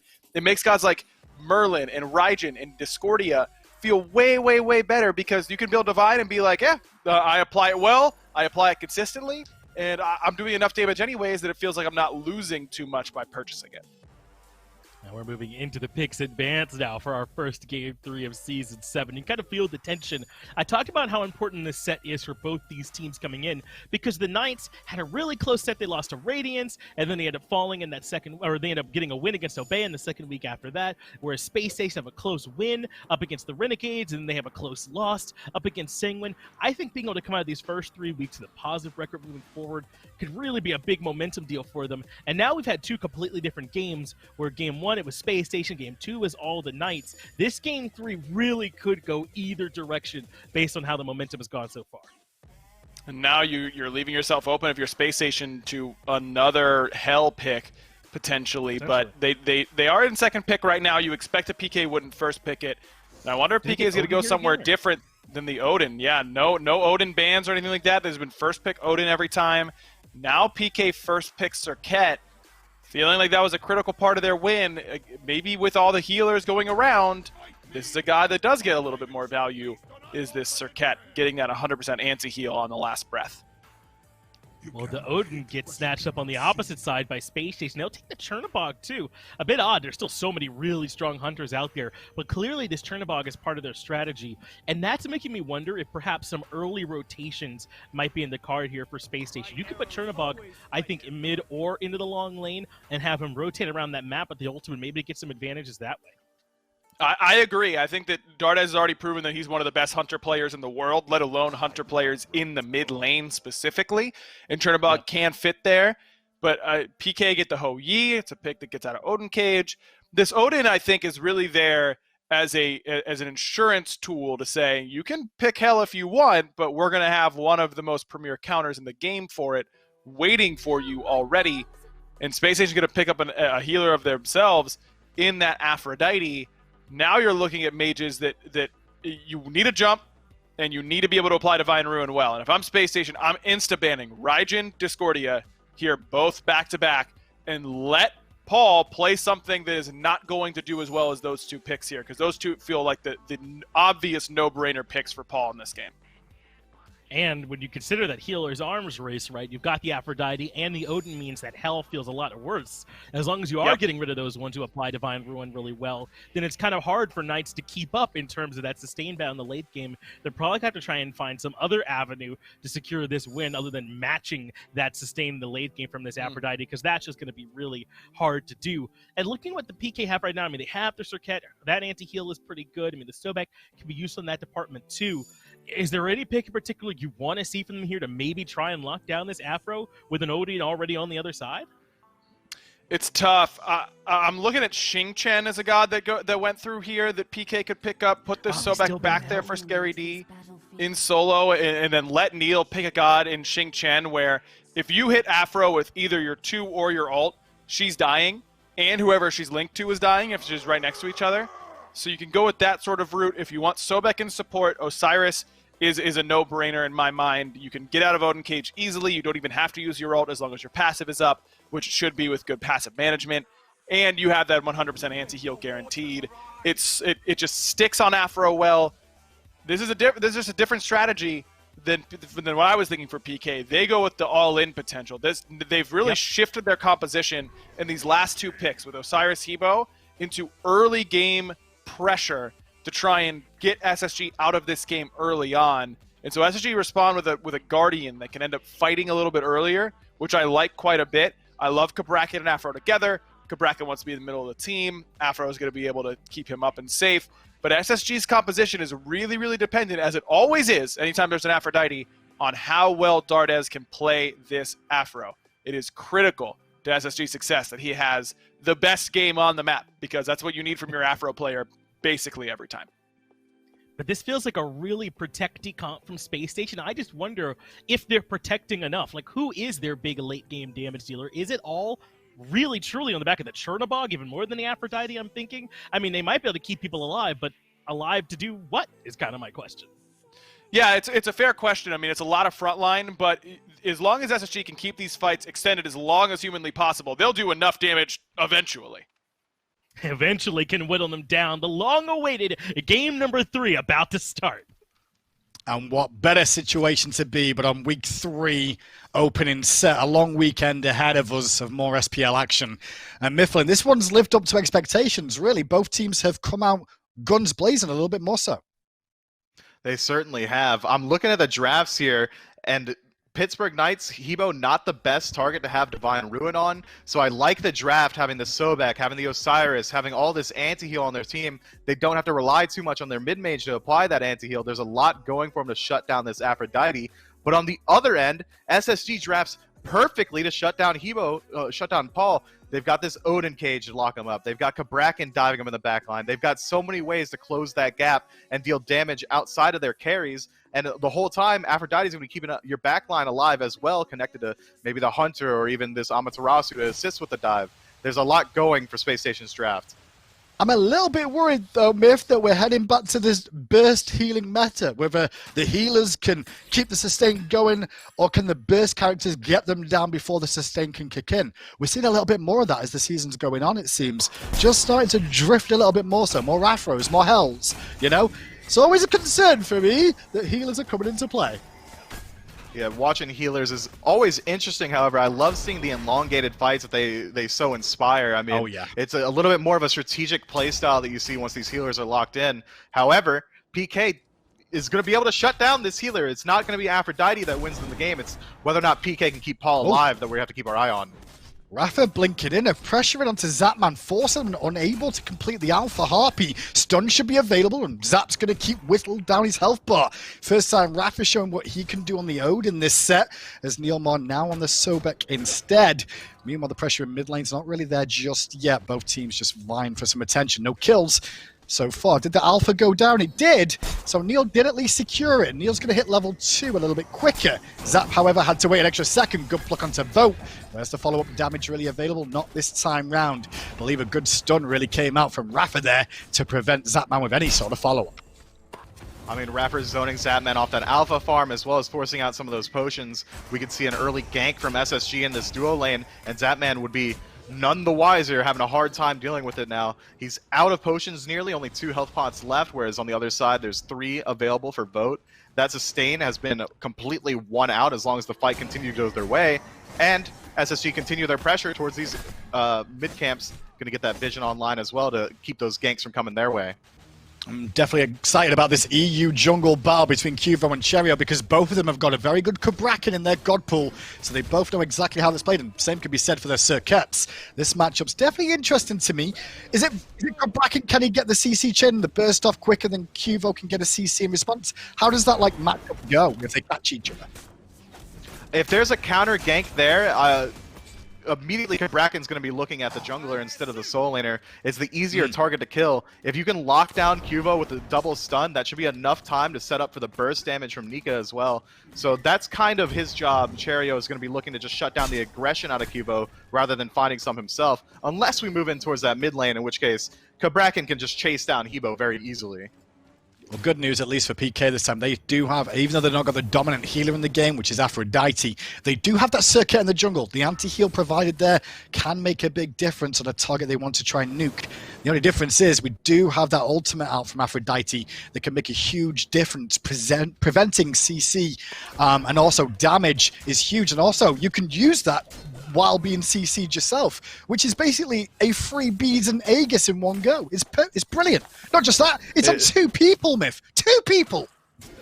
That's one more than one. 2 people. That is plenty. That is correct. And Aphrodite, you don't even have to use it defensively. A lot of Afros like to use that ultimate to self-peel, but you can use it as a free relic engagement as well. Instead of using the pre-beads to get off of channeled ability, Aphrodite can use it to get his teammate in there and immediately dealing damage to the backline. There's a lot of versatility that Dardez is going to be able to bring, especially considering he does have these 3 frontline targets that he can very easily connect to and continually just boost their own damage as well. The second ability going to be chunking in the late game. Yeah, their back off ability on Aphrodite will allow Cabrakan to run up stun, get the extra damage from that back off in tow, and then still resustain after the fact if needed. Same can be said for the bird bomb from iRaffer. That could have an impact too. So far though, business is continuing from where we left off game number 2, with neither side really finding an advantage in terms of kills early on. No one's died just yet. But Hebo in the mid lane, level 6, matching that of Dardez so far. Dardez keeping pace, but he has gone for that Bancrofts early on. His mobility is a little bit suspect in these early stages by going for that rush. However, we've not seen a lot of attention paid to him so far this series. No surprise that he's going to invest in that early and forego the boots for now.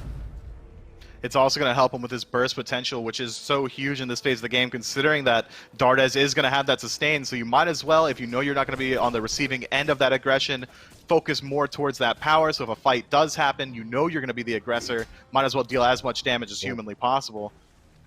Bit surprised by that. Scaredy on a bit of an adventure to investigate what's going on Space Station side of the map. Ran into Cherryo and Dardez, but they weren't looking for a scrap there, just for the farm. Blue buff taken down. iRaffer now in the middle lane. Dardez going to join him soon enough. Keep an eye on NeilMah. He's going to be the real engagement for this team. These plucks going to have to be important in these skirmishes, just trying to pull someone maybe away from that link of Dardez, maybe even Dardez himself. If you can find those, can make a big impact in this game.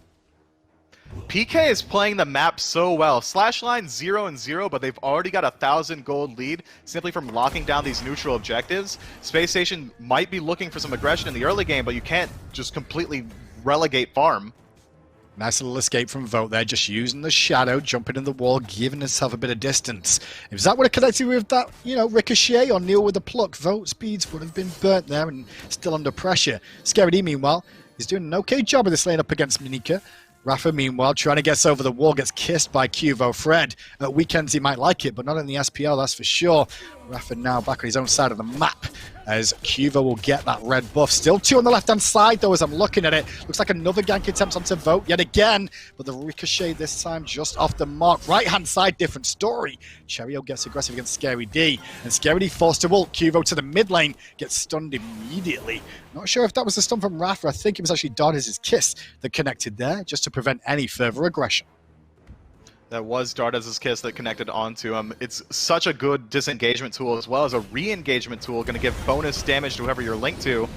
Oh, Paul eats half his health, used the beads as well. Not the best state for that, but QvoFred trying to turn it around. Dardez's back off secures the kill on Qvo, but Paul answers back for a 1-for-1. Overall, small win for Space Station Gaming, not only because they get the first book bounty, but they did burn that relic on Paul in mid lane. And burning that relic is so huge now. He's not going to have his ultimate available for self-heal, no longer has the beads available. You can see continued aggression towards him, and Aphrodite is only going to be able to facilitate that incredibly well with her ability to just continually make your teammates stronger, as well as we saw the ultimate usage there to stop a lot of the damage coming out, which got them the first blood. Had that first water spout landed from Hebo, there would have been no damage from Cherryo.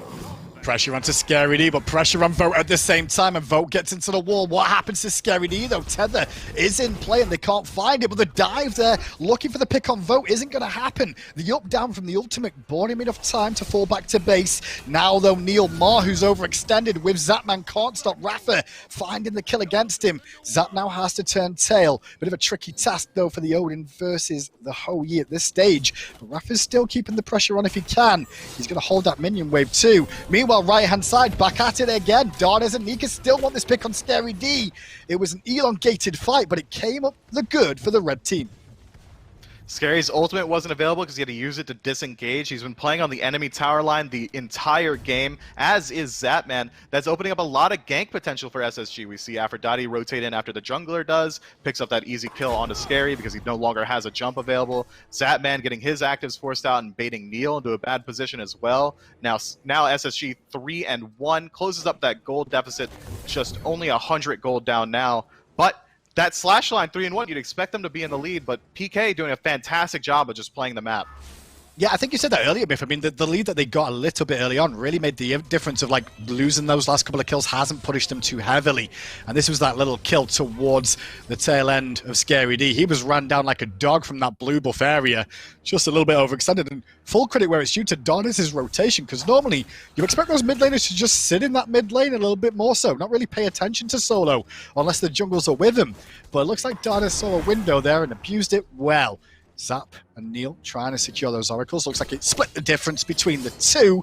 And this small lead for Nika in this lane. Sure, they're both level 9 as of right now, but Scary's a little bit behind in XP up against him, at least for the time being. And that matchup is one that's, well, just as good as Guardians, in my opinion. You won't see many solo kills of the Osiris versus the Amaterasu. Yeah, both gods can play aggressively or incredibly defensively, and it seems like Scary D now at this level deficit is going to stop playing on the enemy tower, but it's not going to stop Cherryo. Has to ult away there to get away from the incoming ultimate out from Cherryo, but now QvoFred rotating in himself to relieve some pressure. Qvo does have his blink available as Neil's hunting for a pluck in mid. Qvo, meanwhile, just wants to make sure that blue buff is secured before Spacestation can find another small advantage. At the 10-minute mark, there's a small lead for Spacestation. It's not that much to write home about, though, as of now. It isn't much to write home about now, but considering they do have this late-game focused team comp dive draft, they could immediately just continue playing this way. They don't have too much early aggression outside of Cherryo, so getting this early lead is huge. And Dardez is only going to get stronger and stronger, as healers are known to do. Oh, NeilMah was looking for that pluck and just couldn't find it, but the damage was used there. And as soon as it did, Qvo kind of walked out looking for the kiss. Couldn't find it this time round, though. I do want to touch on that Rod to Hootie first item for Dardez, too. It's not something we see too often, Myth, but I do like it on Aphrodite. You're having a great day today. I mean, the amount of times I've heard you preach that Ratatouille first item is insanely good on is certain also gods, really yeah. high. On certain gods, Aphrodite is certainly one of them. That scaling is going to go very well with the healing as well as the additional damage when the target is low health. It's going to be very nice. The birds are going to be able to tick even more. It's almost like a magical executioner when you have that sort of tick damage coming out of Afro. But I think the healing really is the takeaway.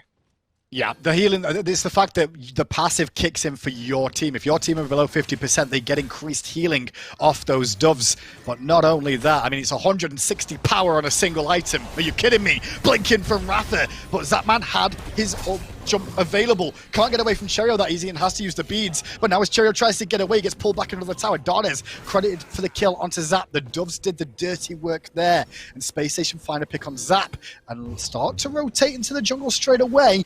Gold Fury is susceptible here. PK not really in a position to try and slow this down. This is what we see from the different style of healing that Afro brings. When you have Hell on your team, you farm up for the late game because you know you're going to win the team fight then. But Afro facilitates your team so well in the early that you can look for these risky dives, and it's completely going SSG's way. They dive out that dual lane tower, immediately back up to the gold tree, and it's all facilitated because Afro brings that level of safety, that one target heal that is so high, as well as that ultimate to keep them alive. The step back from Dardez just kept him alive, but I also think that knock-up from Paul might have just thrown Neil off finding that pluck. Bit of a miscommunication issue there between Neil and Paul for my liking, because I think if they would have synced up nicer with those CCs, could have been a bit of a trickier situation for Dardez to escape from. Instead, the pressure's relieved, they fell back, pick up their red buff as Cherryo takes down the oracles on the left-hand side. Now the experience in gold continues to slowly grow in Space Station's favor. Yeah, did you see the damage that Dardez was able to deal to Paul? That was only Lovebirds, dropped him to about 75% health. That's huge. I mean, this is a healer god who now deals an insane amount of damage, and with this slight lead, she hadn't even backed yet. Now she has some pen online. On the other end, Paul going the same build we saw last game, Bancroft straight into lifesteal, into more lifesteal with his Typhons and additional pen. He is coming online at a good pace. However, he still has to be heavily concerned about all these warriors coming out of SSG's comp, just going to be able to dive them very easily. Yeah, over time, Aphrodite has slowly been given some love in the patches as time's gone on. Last year, got a bit of love for the reduction of Kiss cooldown as well as Lovebirds. Did get a bit of a buff, and then, back off got a buff, and then this year, Lovebirds changed a little bit on the initial damage hit, similar to what happened to Kukulkan, which we saw his rise to fame for a while came into play thanks to the tick damage coming through a little bit earlier. That's all added up to start to see Aphrodite being picked up in the Pro League once more, and funny enough, in the middle area. It used to be once upon a time you see him in solo, but QvoFred lost him before his health to those doves. He will survive, but was forced to use the ultimate to get away from it. Paul was there to just help out a little bit. Vote was hunting for the kill there, but just couldn't get in range. Qvo will survive, and now Vote is in trouble. In an awkward position. NeilMah couldn't find the pluck, however, and Vote will escape and get back to his team. iRaffer now has to try and stop Zap taking down this tier 1. Take a peek at PK's builds there. No anti-heal coming out yet outside of the Ankh from Osiris. It's going to be so hard to deal with any of this healing. 13, 14 minutes into the game, you need to start allocating some resources because we are getting so much value, SSG that is, off of Dardez's heal. They're able to tank out towers, they're able to tank out objectives, and continually just sustain up. And PK hasn't done much to stop it. On the other end, though, take a peek at Cherryo's build, that Stone of Binding coming out. That's just going to be more damage for his team. He's going to be able to facilitate a lot more if Dardez decides to connect to him and Cherryo finds CC as Cabrakans are known to do. That back off is going to tick for so much damage. There's a lot of cohesion in SSG's comp that I love to see. Yeah, it's definitely the window where Space Station can abuse, though, right? Because to get anti-heal online, sometimes for some of the gods that PK have drafted, it takes a little bit longer to really fit that into their build. Sure, I guess you could argue Paul could have got a Divine Ruin so far, but the rest of the squad, I mean, Qvo has some innate anti-heal in his kit anyway. He could get the Brawlers a little bit later on. Osiris, too, has a bit of anti-heal. They've got some pretty good anti-heal in the comp, you know, with the Sobek as well. But is it going to be enough is the real question. I'm not certain that it will be, but it will definitely see some more anti-heal picked up. I can almost guarantee it, and they're going to need it. However, SSG now about 2,000 gold in the lead. Yes, it's not huge, but they do have this late-game team fight-focused draft that I've been talking about non-stop. They can continue to try and force out these objectives in the early game if they recognize the fact that PK hasn't elected to pick up any anti-heal just yet. If they move in towards this Pyromancer, they could force a fight around it or wait for the gold tree to respawn. SSG has a lot of options to continue aggression simply because they do have the sustain that PK doesn't quite have. Paul hasn't been able to find his footing quite yet. Yes, he does have a level lead and he's got some nice gold online, but it's very hard for him to find any aggression because the engagement from PK is solely off of Neil on this Sobek, and he's been getting bullied out for the majority of the match.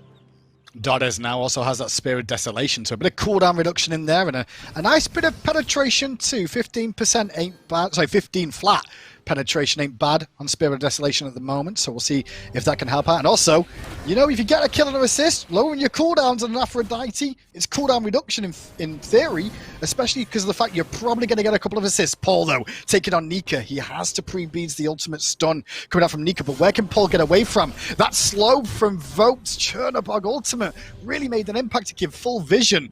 PK caught in no man's land was Paul. Now they're in a 4v5. Pyromancer could loom large for Space Station to look towards now.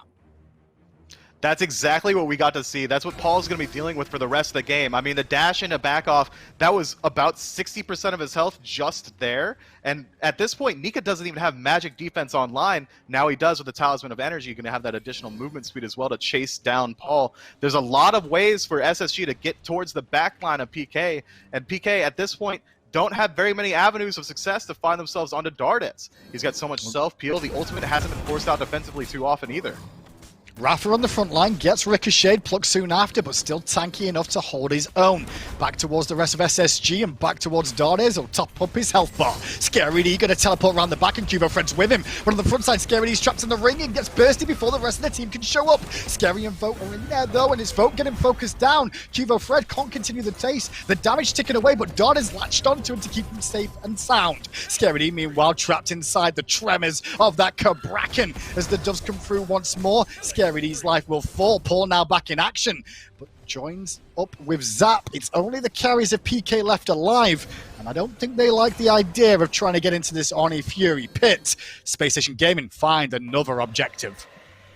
Again, that's just Dardez keeping his entire team alive. Vote got forced about 1/10 health there, but Dardez walks him out safely, gets to re-engage in the fight and continue his damage elsewhere. A lot of what PK has to do is win the initial engagement and continue spearheading that fight. Unfortunately, they aren't getting the lead that they need in the initial engagement, so they have to back off. And at that point, Dardez is just keeping the rest of his team alive. It's going to be very difficult to shut him down. Dardez has to be the focus going forward. Unfortunately, Neil, still level 11, hasn't been able to pick up that second relic, so maybe his engage is going to be lacking. I imagine we might see a blink or even another Ankh come online. But the XP is slow rolling for PK, and the bleed is starting to get a little bit out of hands. Oh yeah, the XP more so for me. I mean, look at Osiris versus Amaterasu. There's a 3-level differential there. Slight gap for QvoFred against the Cabrakan in the jungle. Good news is Dardez is just managing to hold on to that pace that Paul is trying to set all the time with experience. Moments ago, Paul was just ever so slightly in the lead though, so keep an eye on that one, because if Paul needs to just keep on farming for my liking, get one big ultimate and try and turn the tide of battle. But it's much easier to say that and try and make it happen. Speaking of Paul, take a peek at his relics, picking up that Phantom for himself. That's going to be an additional 20% damage mitigation for himself as well. However, that's an Aegis no longer available. That's a Blink, so he won't be able to find these huge Blink ultimate engagements. Paul is really playing for the back end, the back foot as well. It's going to be very hard for him to even find aggression. He's going to have to be completely reliant on his frontliners and his supports to set up.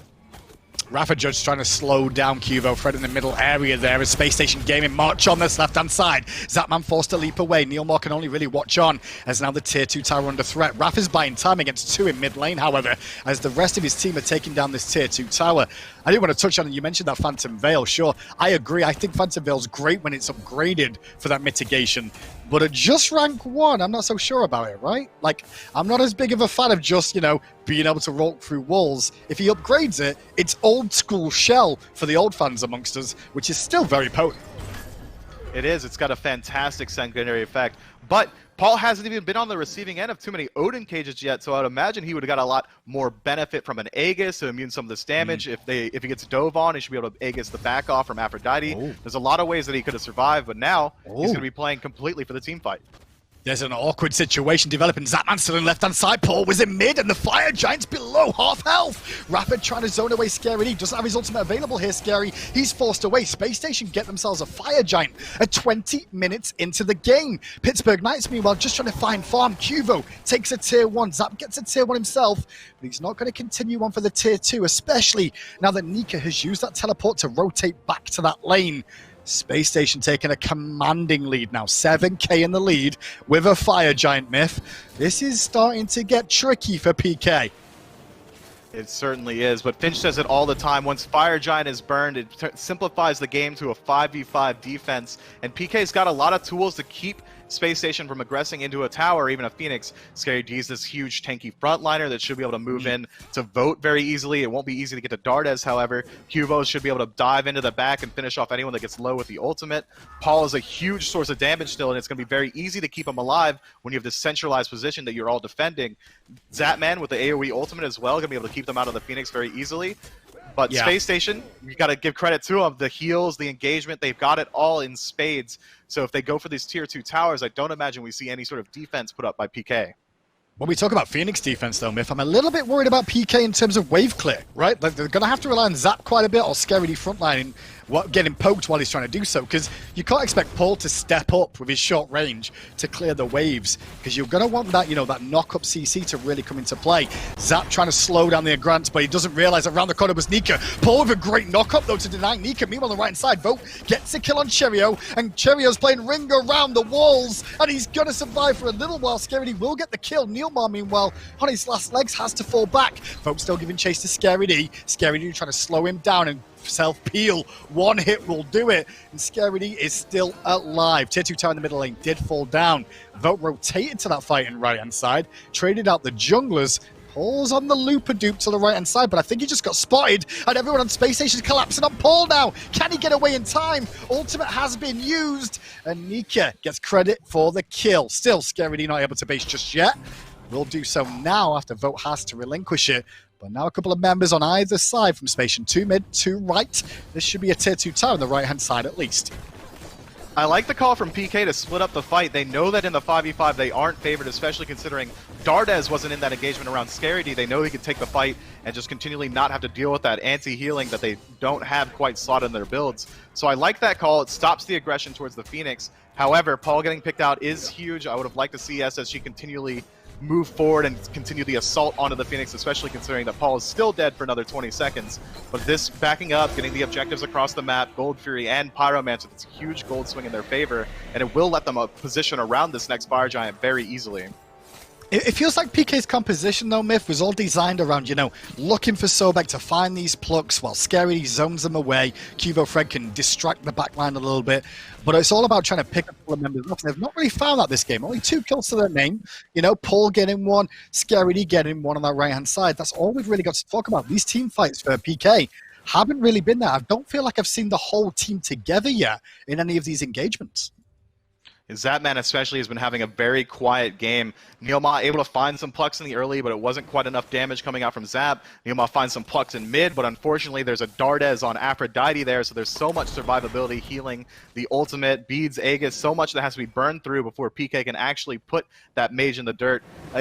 I understand that PK drafted for anti-heal inherently in their comp, right? Yeah. Sobek has anti-heal on the 3, Scary D's got anti-heal on the ultimate, as does QvoFred. But again, you can't rely on just that. That isn't enough. There's so much circumstantial anti-heal in the build, but you need to itemize towards it as well.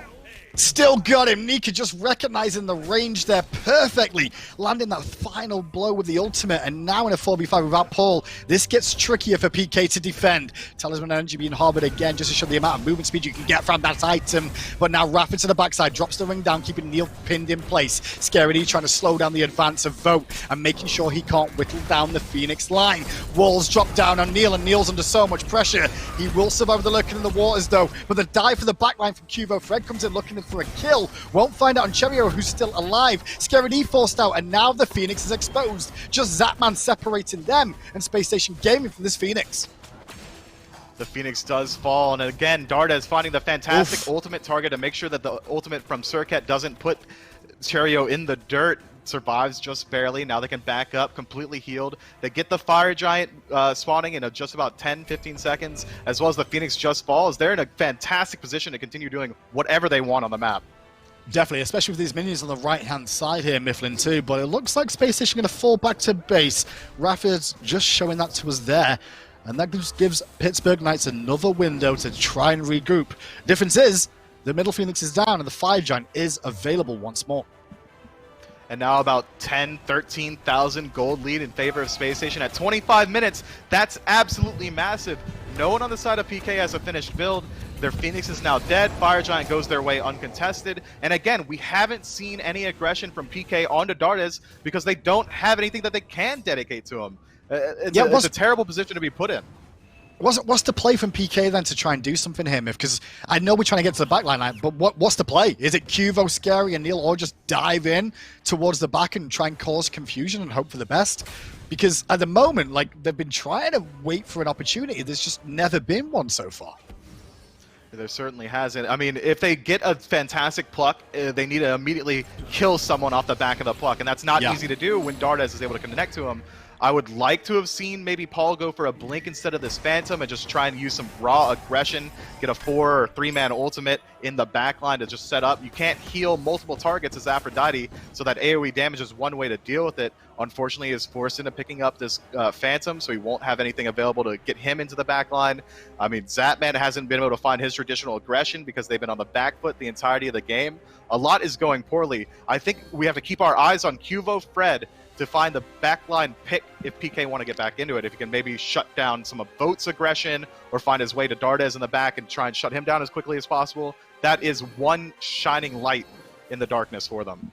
Fire minions pouring in through mid. Nika and Dardez attached together as 3 members of Space Station move to the left-hand side. PK have to deal with both issues at the same time a little bit here, making sure Nika and Dardez just don't get through to that throne room. But at the same time, make sure they don't lose much more of that Phoenix on the left. Look at the health bar drop by iRaffer, though, and look at the resustain back up after 1 bird's heal from Dardez. He is triage on the back line and doing exactly what he needs to do. Nika's just going to keep Scary D busy in mid. One of the front lines not available for PK then to get involved in this fight. So the ring drop down on NeilMah. iRaffer looked in. Cherryo blinked in. Cherryo gets hit by the ultimate. Look at his health bar. He's still alive. Paul finally gets credit for the kill, and the Phoenix is at half health. The overextension from Space Station Gaming has been punished. Nika takes down Zapman, however. Some of the damage has fallen off, and Vote getting plucked in by NeilMah is huge, but Dardez gets a pick too. Vote finally falls, and PK hold their base. The problem is it's still Nika and Dardez alive, and the frontline tanks are all that's left for PK Gaming. I mean, look at the damage coming out from Dardez. Everyone he hits melts immediately. These backoffs have been doing a fantastic job. Everyone he connects to is getting 5-man stacked on by the entirety of PK. That should be the game. Yeah. Oh, absolutely. I mean, it's 30+ seconds here. Dardez and Nika ain't going to trouble too much. They'll bring those fire minions in.